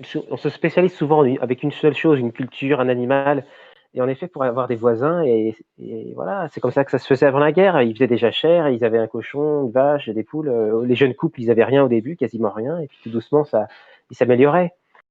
C'est ça. Bah, moi, je Euh, vois, je vois juste hier, on a eu la fourche, enfin le bras des fourches du tracteur qui s'est fissuré. Tracteur HS, tu peux plus déplacer de foin, tu peux plus déplacer de paille. Ben, t'as le paysan d'à côté qui est venu il est venu volontiers avec son tracteur nous filer un coup de main. Il a pris du temps. Et c'est ce lien et ce réseau qu'on voit, c'est ce collectif qu'on voit encore dans l'agriculture et que les gens de loin, ils observent ça. Enfin, ils en ont même pas notion, quoi. S'ils voyaient ouais, peut-être cet exemple, peut-être ils prendraient exemple sur ça. l'agapé, et c'est ce qui manque dans notre société, c'est l'envie et le pouvoir aider l'autre parce qu'on le connaît, on a envie, on a le temps, etc. quoi. Mmh. Alors C'est après, valorisant, on se sent, enfin, tendre la Intégré. main vers l'autre, ça génère un sentiment agréable. Puis c'est pareil, tu as aussi le phénomène de fais tout le temps la même chose, tu verras que ta vie, elle sera tellement ennuyeuse, quoi. Et ça fait partie des choses, en fait, moi, c'est toujours dans une logique de progression, tu vois. Quand quand j'ai parlé de mon activité avec les gens de la SAFER ou autre, pourquoi vous voulez faire ça? Mais parce qu'en fait, c'est la continuité. Moi, je suis prof en STI 2D, développement durable. Si j'ai pas de développement durable dans ma vie, comment peux-tu que j'enseigne le développement durable à des enfants? En fait, c'est ça le problème actuellement, c'est qu'en fait, les gens ne vont plus au bout de leur raisonnement et ne multiplient pas leurs actions. Tu remplis pas ta tête de bonnes choses quand tu t'apprends pas de nouvelles choses. Je veux dire, quel est l'intérêt de vivre une vie, par exemple, de maçon et ne faire que de la maçonnerie toute sa vie ou je ne sais pas. On nous incite à être dans cette logique-là. Moi, j'étais prisonnier, j'ai été prisonnier trop longtemps de cette logique.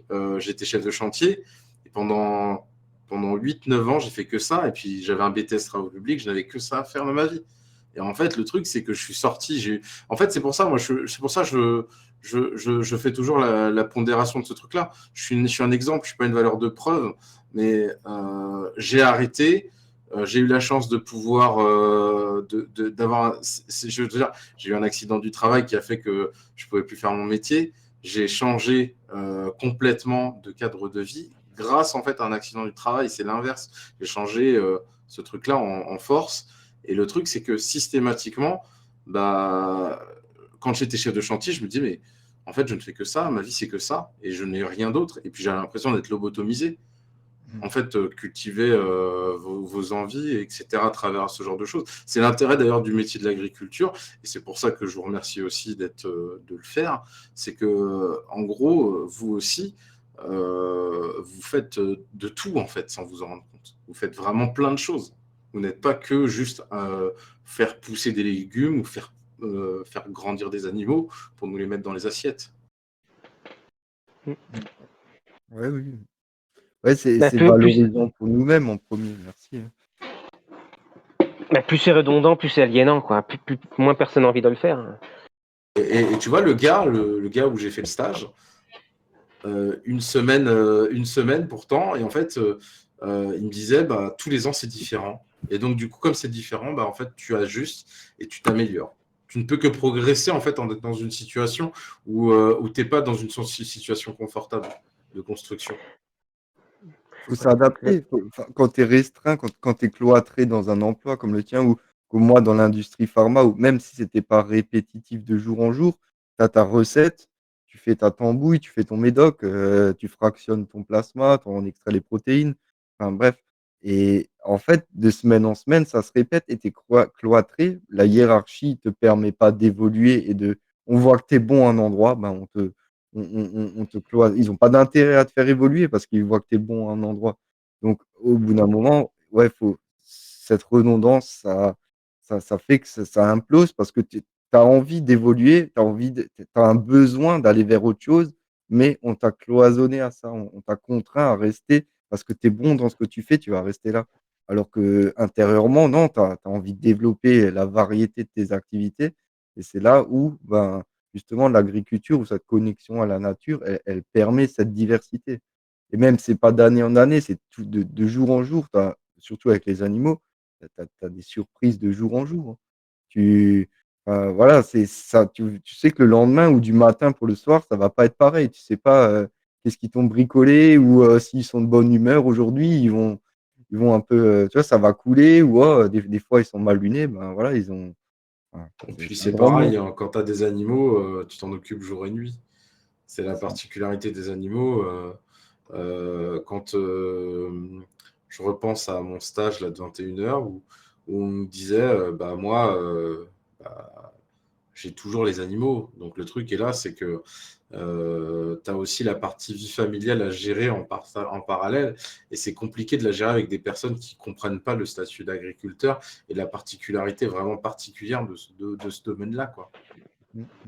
Parce que tu vis avec, tu penses, tu vis, par exemple, sur un élevage caprin, tu vis, tu penses caprin, quoi. Il faut que tu sois là faut que tu fasses la sage-femme au moment des accouchements parce que tu sais pas forcément si si le petit va aller téter chez la mère. Faut être présent à chaque instant.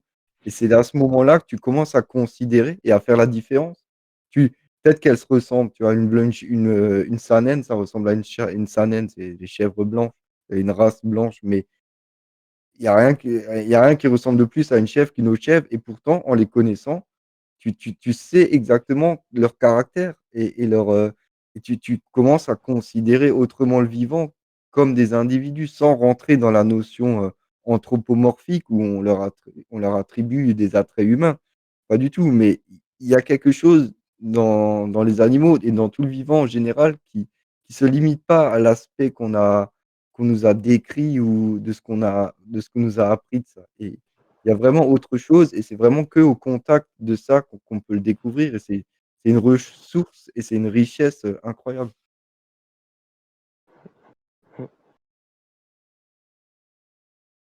Bon, bah, il y a d'autres intervenants ou pas? Est-ce que tu as d'autres choses à nous dire, Cédric? J'étais juste en train de penser à ça. Je sais pas si c'est connu. C'est juste parler un peu vite fait des ADR, des associations comme ça. Là, tout à l'heure, tu parlais de la psy. Kuma, c'est ça? De quoi? C'est la coma, c'est ça? C'est le truc là, quand tu mets des engins en parallèle et tout ça pour chercher. Alors, ça peut être mais ça, on t'en a peut-être parlé, ça, durant le stage, non? Les QA. Oui, ça, on en a parlé. Oui, on en a Ouais. parlé. Mais Ça peut être intéressant, mais en maraîchage, je suis pas sûr que ça soit hyper développé, ça. bah, c'est compliqué. C'est pareil, tu as la limite aussi de cet usage-là. C'est que, imagine, tu as ton blé, toi qui fais de ça, tu as Ah ton bah, blé, tu as 3 jours tu sais, dans ta période où tu peux faire ça, et tu te retrouves dans cette logique-là où tu partages tes engins pour faire ça. bah, je peux te parler des Kuma parce qu'en fait, moi, j'ai aucun matériel en propre et du coup, j'ai que la Kuma. Ça, Et ça va, tu n'as pas des ça fois peut des être- soucis par rapport à ce fonctionnement-là? Bah, moi, on va dire c'est le terme, mais oui, enfin, ça peut être hyper galère, ça. Quand t'as pas de tracteur, c'est chaud. C'est vrai que si tu as un petit truc à aller faire, comme tu dis, tu as 3 jours. Le temps déjà d'aller trouver quel matériel machin, et puis bah, s'il n'est pas dispo, bah, il n'est pas dispo, quoi. C'est comme pour les rouleaux. Le rouleau, tout le monde en a, hein, ça coûte une fortune. Par contre, je ne suis pas sûr que c'est nécessaire d'en avoir un dans chaque exploitation, quoi. Bah, après, ouais, c'est avoir les trucs, quoi. Après, je Le pense que rouleau, c'est pour écraser les graines, tu sais, en tout cas, bien les fixer dans le sol. Plombé. Oui, c'est ça, quand tu veux les plomber dans le sol. Alors après, tu as plusieurs rouleaux aussi. Enfin, tu as effectivement le rouleau pour, du coup, tu tasses après semis pour favoriser le contact terre-graine. Après, tu as les rouleaux FACA pour détruire les engrais. Et je crois qu'il y a encore d'autres rouleaux, mais après, je suis pas assez. Ouais. Mais ouais, Il y a un truc. Vas-y, enfin, vas-y. Il y a, ouais, je voulais juste il y a- parler, par exemple, enfin, d'autres organismes, tu vois. Enfin, ouais, tu parlais de la psy, machin. Là-dessus, tu as Solidarité Paysanne qui s'occupe des problèmes, en fait, qui est à l'écoute des agriculteurs, agricultrices qui ont des soucis. Donc, si jamais, voilà, ne pas rester seul. Donc, Solidarité Paysanne, quand on est en souci psychologique, on va dire. Après, tu as le CAGE, le Comité d'action juridique, s'il y a des problèmes niveau juridique, quoi, et qu'on a besoin de conseils. Tu as les AFOG. Ça, je sais pas si on en parle pareil dans le truc conventionnel. Les AFOG, en fait, c'est des associations d'aide à la comptabilité agricole. C'est au lieu de tout délaisser à un comptable, et on passe par la FOG. Donc, en fait, on fait notre compta. Donc, ça prend encore du temps.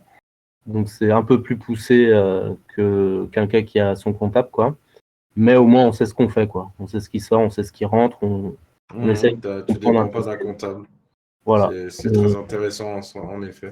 On essaie de comprendre ces chiffres. Et voilà, après, il y a les ADR, les CIVAM. Voilà. Si vous voulez du réseau agricole. Donc, c'est orienté Confédération paysanne. Hein, Oui, bah oui, tu je m'étonnes. tiens. Donc, ouais. Ça me surprend pas, parce que oui, L'incitation de faire de l'agriculteur et pas du paysan, ça m'embête un peu. C'est ça. Bah, si tu veux, voilà. Puis t'as La de terre de définition guerre. de paysan, c'est pas façonneur de territoire, non? Pour moi, je ne me vois pas comme un agriculteur. Et je ne le serai jamais. Je ne serai jamais dans une logique de produire. En fait, tu vois, culture. Pour moi, tu es dans une logique déjà Industriel. industrielle presque, en fait. Et moi, j'ai cette problématique de penser que moi, si je fais de l'agriculture, ce ne sera pas en industriel. Et je ne veux pas que ça soit en industriel. Non, Surtout bien pas. sûr. C'est pas dans cette optique Ça peut être de un complément de durabilité. salaire. Moi, je te dis, si ça me permet juste de valoriser le terrain pour donner quelque chose, un patrimoine à mes enfants derrière, pour qu'elles puissent avoir, elles de leur côté, une possibilité de production, je ne suis qu'heureux de ça. Et ça fait partie des autres problématiques. C'est le fait de pouvoir donner en fait à tes futurs, tu vois, de De laisser quelque transmettre. chose, de transmettre et de laisser quelque chose à tes héritiers. Et en fait, ça donne plus du tout envie. Les gens ont plus envie en fait d'hériter de ce genre de choses. C'est plus de la contrainte qu'autre chose pour beaucoup en fait. Mais Je veux dire, il peut-être. n'y a pas beaucoup de problèmes de suicide en Champagne, tu vois ce que je veux dire? Non. Ouais, mais C'est très peut-être aussi compliqué, tu produire vois, sainement, produire des produits sains sur ton terrain et transmettre quelque chose qui est déjà avec un certain élan, tu vois, vraiment une notion de production de demain, d'agriculture entre guillemets de demain. Ça, c'est peut-être pas un fardeau en recevant ça. Parce que tu sais que c'est sain, c'est bénéfique pour manger ça, c'est bénéfique pour l'organisme, c'est une façon de voir bénéfique pour tout le monde. Donc transmettre ça, c'est peut-être pas forcément perçu comme un fardeau. Le problème, c'est qu'on est beaucoup trop sédentaire, en fait. C'est surtout ça le souci. Un vrai problème, c'est notre sédentarisation et le fait qu'en fait, on fasse plus rien de nos mains. Après, moi, j'aime beaucoup la manière de penser au niveau de l'agriculture de Fabre, tu vois, le fait de dire produisons et puis faisons le moins d'efforts possible pour produire. Moi j'aime bien aussi, mais il y a quand même un minimum d'efforts à faire. Il y a une démarche à faire, mais c'est un truc plus respectueux de l'environnement. On viole pas la Ouais. terre, on l'ensemence, on réfléchit plus à D'ailleurs, la façon. la nouvelle PAC qui arrive déclare les agriculteurs plutôt comme des capteurs de CO2. Et c'est assez marrant. Mais en gros, pour eux, c'est genre, faut verdir le maximum, faut que ça soit tout le temps vert, faut pas laisser de la jachère, etc. pour capter le maximum de CO2. Et moi, je trouve ça mignon dans un sens. Tu vois, ça peut être sympa dans la logique. C'est des bureaucrates, ils ont rien compris. Ils sont sur le CO2 pour la taxe CO2, quoi. N'importe Ils essaient quoi. de capter. Ouais, c'est ça, capté. Ouais, pour en revenir soit labourer, soit foutre du Roundup, il y a peut-être une troisième voie que j'ai découvert à force de faire des recherches sur les plantes tapissantes. Il y a quelques plantes qui semblent très prometteuses, comme l'Ernaria, Hernaria, Herniaria. C'est une plante qui tapisse, elle fait de 1 ou 2 centimètres d'épaisseur, elle fait 50 centimètres carrés, elle fait une racine très pivotante, ça ne dérange personne. Elle manque un peu de résistance à la sécheresse, mais elle résiste très bien au froid, ça vient du Canada. Et s'il y avait un truc pour la soulever, c'est genre un truc qui souffle ou qui la brosse, où on sème, et quelques jours après, une fois que ça a levé, on la repousse, et ben ça percerait, il n'y aura plus à désherber. Bon, je dis ça comme ça, il y en a d'autres, hein, mais celle-là fait partie de mes préférés. Au lieu de chercher à mettre une bâche, tu vois, une bâche ou Ah, qui coûte pourtant, tu cher. étais très fan des bâches à un moment, on me souvient. Non, des bâches avec un B, hein. Ouais, des Oui, bâches. oui. Bah ouais, il y a des bons côtés derrière les bâches, hein. Ça chauffe. Là-dessous, il faut voir tous les vers de terre qu'il y a sous un conifère persistant, par exemple. C'est fou le nombre de crottes de verre ou sous une meule de foin. Enfin, c'est gavé de verre là-dessous. Dès qu'il y a une pierre, tu soulèves, il y a plein de vie. Non, je suis pas spécialement fan des bâches, mais disons qu'au lieu de labourer, je trouve ça plus joli enfin joli, plus respectueux de foutre une bâche, soulever au moment où tu en as besoin Voilà, et puis la meilleure solution, c'est de laisser plus végétaliser tes sols en surface et de laisser quelque chose dessus pour le couvrir, quoi. Et Ouais, c'est ouais, pour ça, hein, l'agroforesterie reste une des meilleures solutions au démarrage. Pour moi, quand tu as une partie comment dire, de couverture haute, tu vois, et après que du coup, ça te permet de tapisser un peu de feuilles, tu vois, et ainsi de suite. Tu vois, Alors, attends, ça te redynamise ton sol. Alors oui, mais tu sais, enfin, je coupe la parole mais dès que tu as trop de matière organique en surface, tu as des problèmes au printemps de température. Le sol il n'arrive pas à se réchauffer.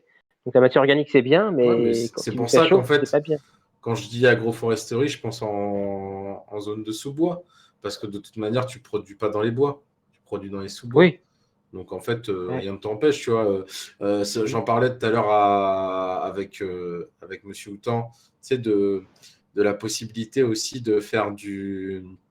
Tu sais, c'était. Bon, c'est pas Faire des obligatoirement tout le temps étages. très bien ces vidéos, mais le fait de mélanger certaines productions, genre tu peux faire de l'arbre fruitier avec de la poule, c'est particulièrement intéressant de mettre ces deux trucs-là en même temps, tu vois. Ou des Euh, rizières. Moi, j'ai vu des rizières avec des canards. Et les Mhm. canards désherbaient naturellement à la fin, sans apport, sans engrais, sans désherbage. Les canards, ils étaient inclus vraiment et en symbiose dans le biotope de la rizière. Et sans traitement, sans effort, les canards nettoyaient la rizière. Mhm. Et Il y a puis aussi c'est pareil. Vas-y, vas-y. les gens qui balancent les poules à bout de quelques semaines après que les animaux soient passés, les herbivores, il s'est gavé d'insectes qui viennent pondre dans les crottes. Et la poule, elle vient gratter ça et puis elle mange les larves. Et la larve, c'est très riche, tu sais, comparé à une graine. C'est Mhm. fait pour manger des fourmis, principalement la poule. Donc, Bah, c'est c'est comme ça. pour ça que c'est particulièrement intéressant en milieu, comment dire, d'arbres fruitiers, parce que du coup, avant qu'elles arrivent aux arbres, tu as des poules, quoi. Tu vois, tu as les insectes, ils arrivent, bah non, les poules sont là avant. Mais c'est Une pareil, technique, tu pardon, as plein de trucs comme ça. rapidement, une technique intéressante pour les céréaliers, justement, qui nous écoutent, et dont tu avais parlé, Nicolas. Moi, j'ai pu l'observer dans des vidéos basées sur la terrariophilie, c'est qu'il y a des fourmis, la Messor barbarus, c'est une espèce de fourmi qui trie les céréales, et instinctivement, tu vas lui balancer des céréales, et elle va faire des tas de chaque sorte de céréales. Ça, Mm. enfin, quand tu l'observes en terrariophilie, c'est magnifique, mais dire ça, c'est un truc à développer, je pense, voilà, Ouais. Remplacer le tracteur à la fin. Ouais. oui, voilà, tu fais moins d'efforts, et puis les fourmis, Bah je sais ouais. pas, on n'a pas d'idée de ça, mais qu'on puisse collaborer avec les Monsieur fourmis. Houtan, dresseur de fourmis. Ouais, j'ai trop lu Bernard Werber, mais je sais.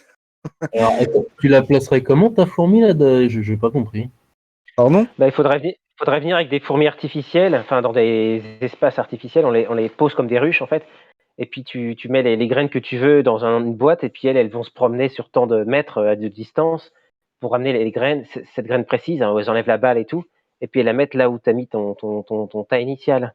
Elles trient, si tu mets des graines de pavot, elles vont ramener que des graines de pavot, des graines de, je sais pas, du tournesol, elles vont ramener des graines de tournesol. Ah, Elles trient en fonction du bac où tu mets les graines.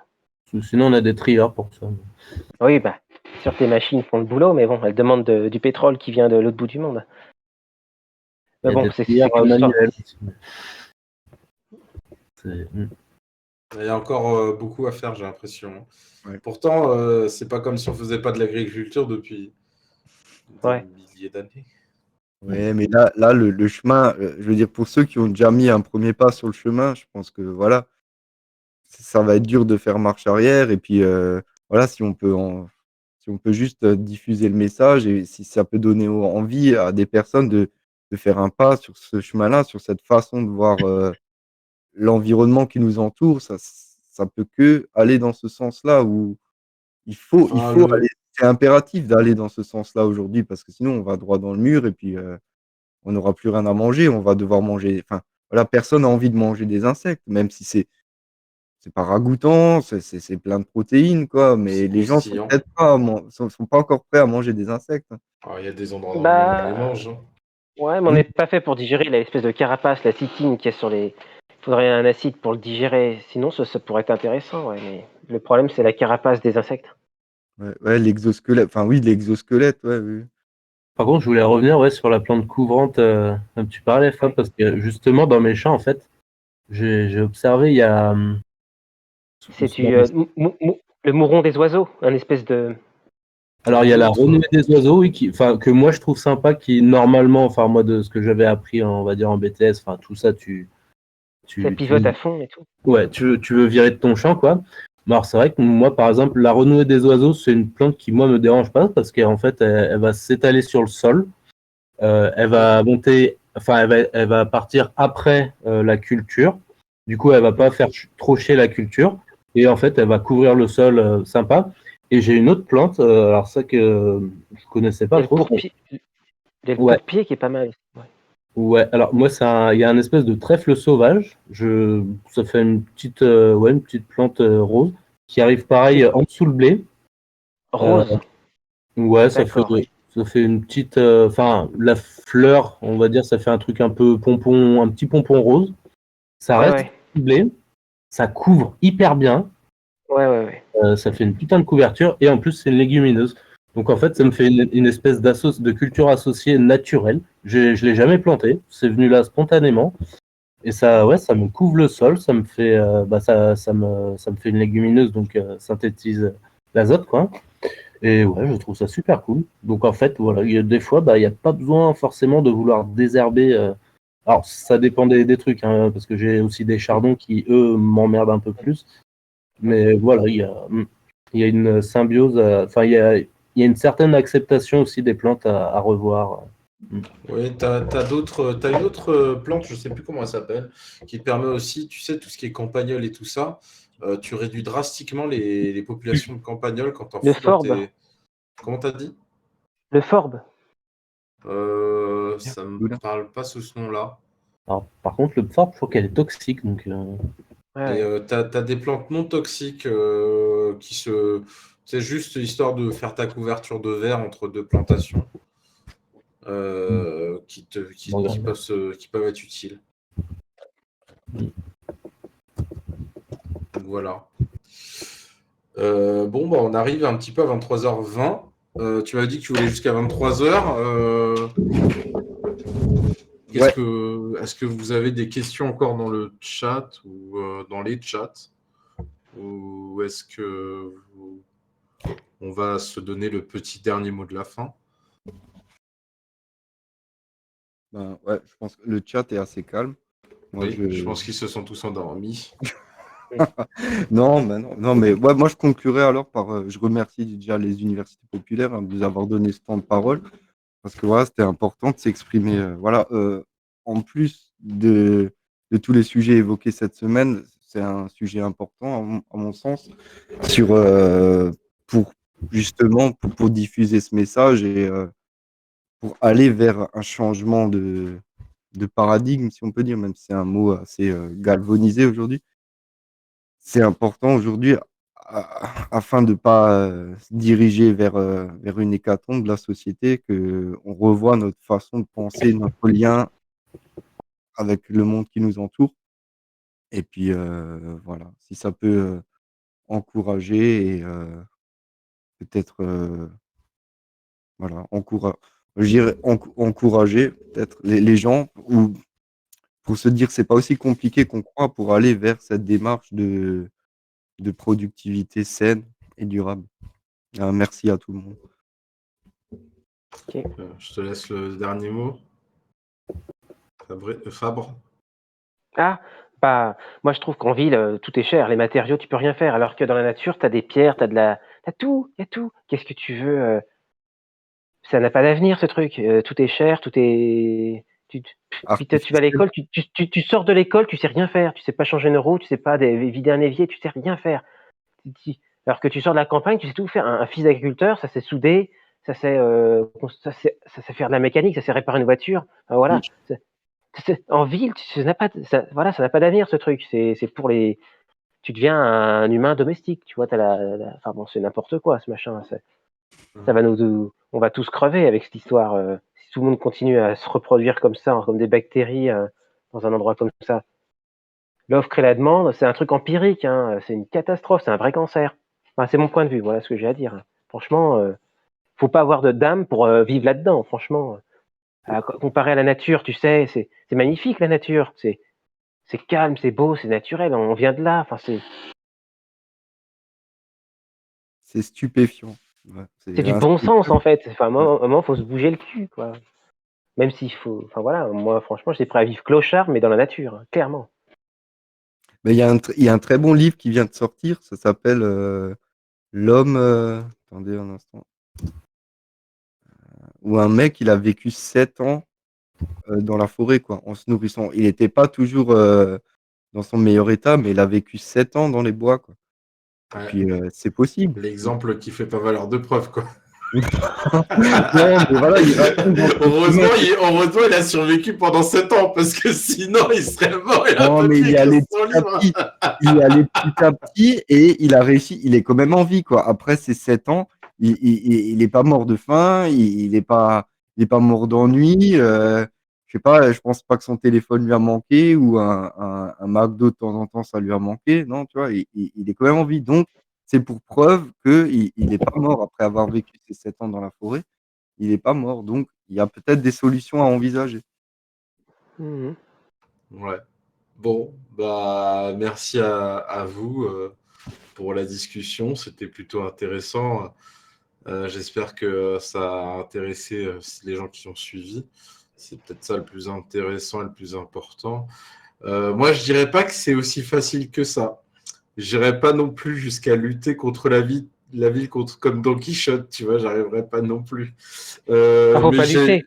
ouais, mais moi, je suis dans un raisonnement où en fait, moi, je suis qu'au démarrage. Et bon, peut-être que je ferai des trucs sur YouTube, etc.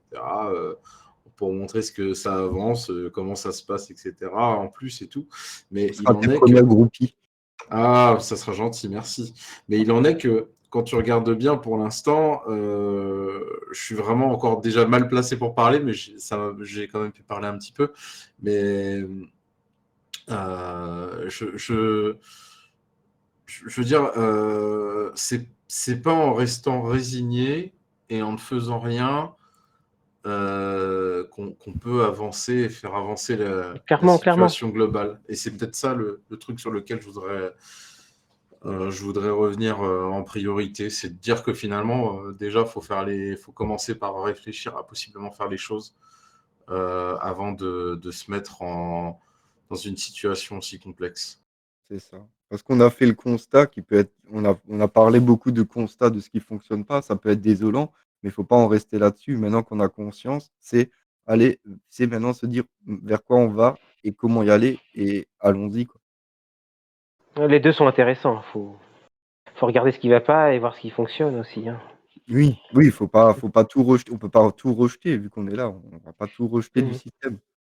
Faut peut-être utiliser le système, ne pas le combattre, parce que mettre du système dans tout faire capoter, on devrait tout recommencer à zéro. Alors que là, on peut utiliser le système et le façonner à ce qu'il puisse s'améliorer. Système. Tu t'attaques à un géant là.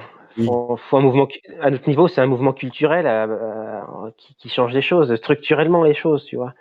Organisationnel, au niveau de l'organisation, la métapolitique, tu vois. Il veut faire sa Et maison. Au je, niveau tribal, on sait comme, tu vois, c'est l'intertribal qui bloque. j'irais quand même à dire que la dernière fois que les agriculteurs sont montés à Paris, ils ont eu un statut particulier sur leur retraite. Même si malgré tout, encore une fois, je le redis, les luttes sont individuelles et elles sont pas belles parce qu'elles sont individuelles. hein. Ah, Et il y a encore une quelqu'un. fois, c'est pas parce que tu as lutté pour un statut particulier pour l'agriculture. Bon, c'est compliqué quand tu te dis que la retraite est à 64 et que la moyenne d'âge des agriculteurs c'est 62. Donc du coup, Il y a Par contre, il y a quelqu'un qui souhaitait intervenir, peut-être pour donner un mot de la ah, fin rapidement. Je ne sais pas si je ne vais pas et là, vous retenir, mais vas-y, je qui vais le faire monte. monter.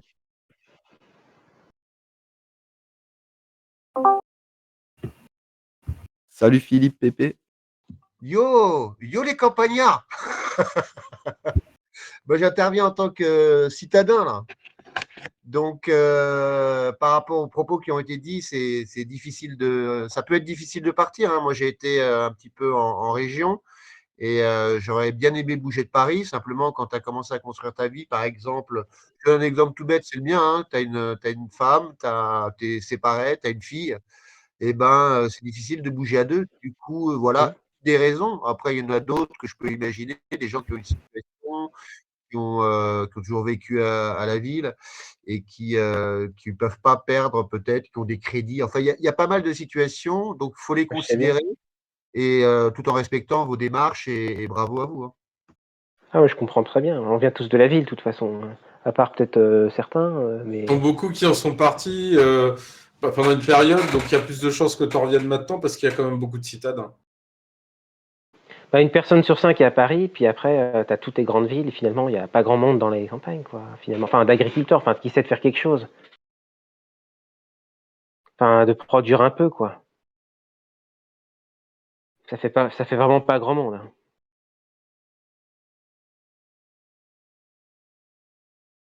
On verra. Allô? Ouais. Philippe Pépé, as-tu autre chose à dire?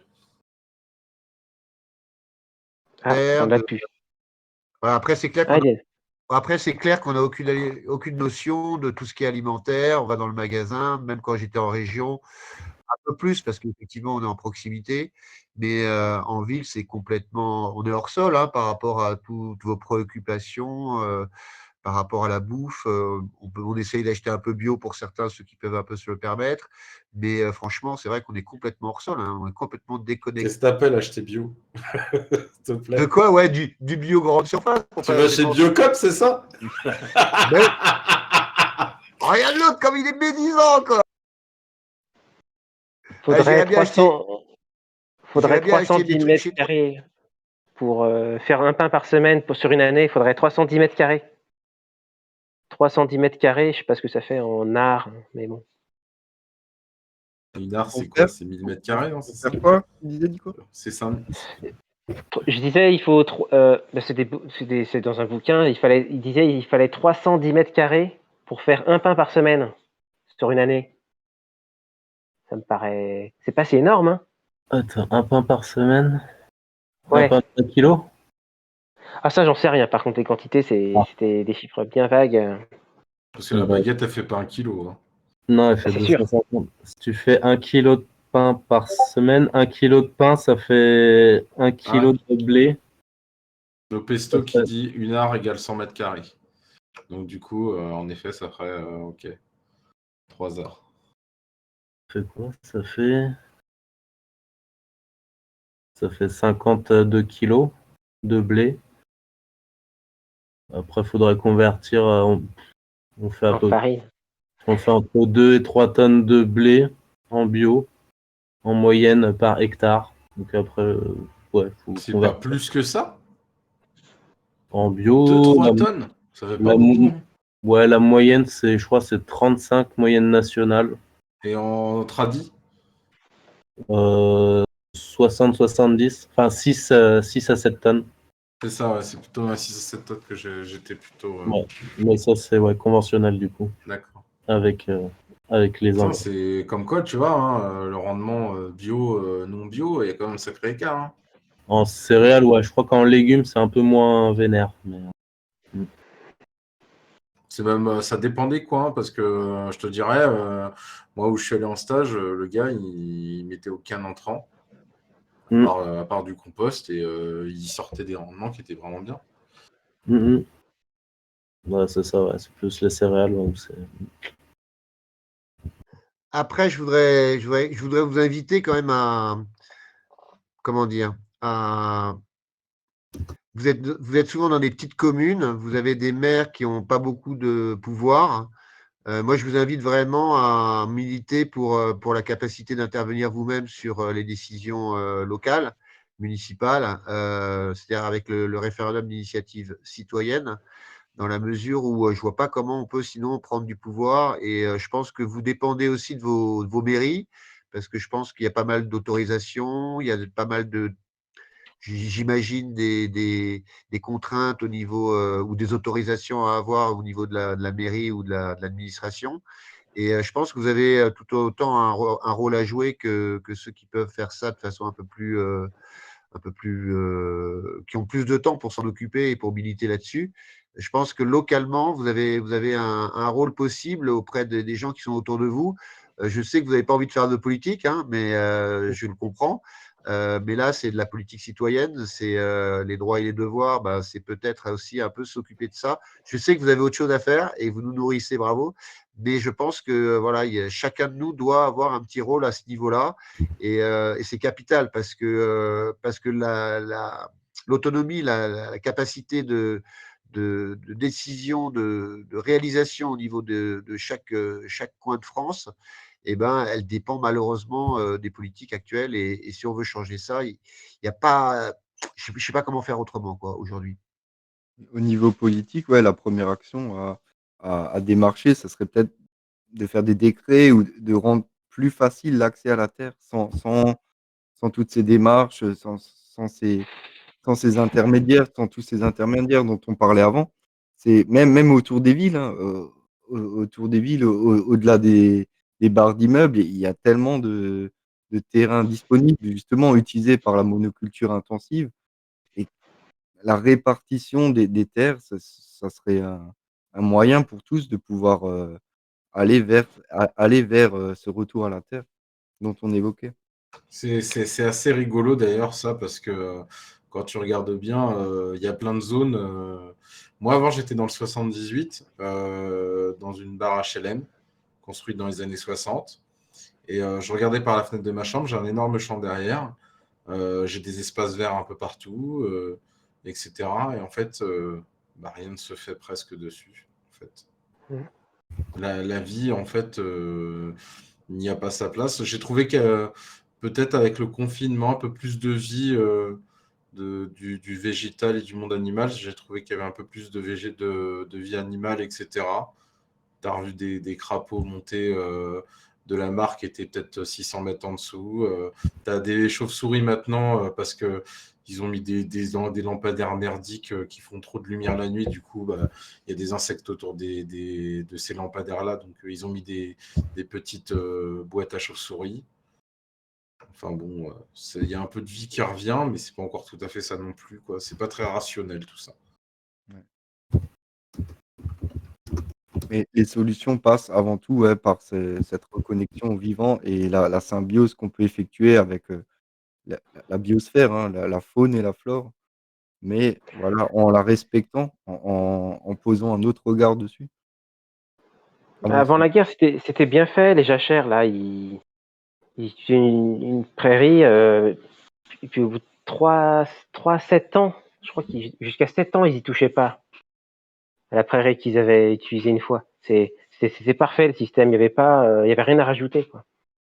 Il était parfait. Et puis c'était un peu comme l'anarchisme d'Espagne, c'était à une certaine échelle, et puis les gens étaient très autonomes, presque en autarcie, quoi. C'est idéal, quoi. Là, il n'y a pas de place pour les marchands, hein. Il y a pas de place pour. Si tout le monde est tranquille à la campagne, c'est le paradis, quoi. Franchement, je vois pourquoi on irait se faire la guerre dans de telles conditions, quoi. Il faut vraiment qu'il y ait une ville pour créer ça, hein. Non, mais sérieux. On doit s'armer seulement si le voisin s'arme. Donc autant faire l'inverse. Ok, bon, bah messieurs. Messieurs, ouais. Merci à tous, merci à toutes les universités populaires, à toutes les personnes qui sont derrière tout ça. Merci pour ce temps de parole et puis, comme dit, le Ok, message et est ben, transmis.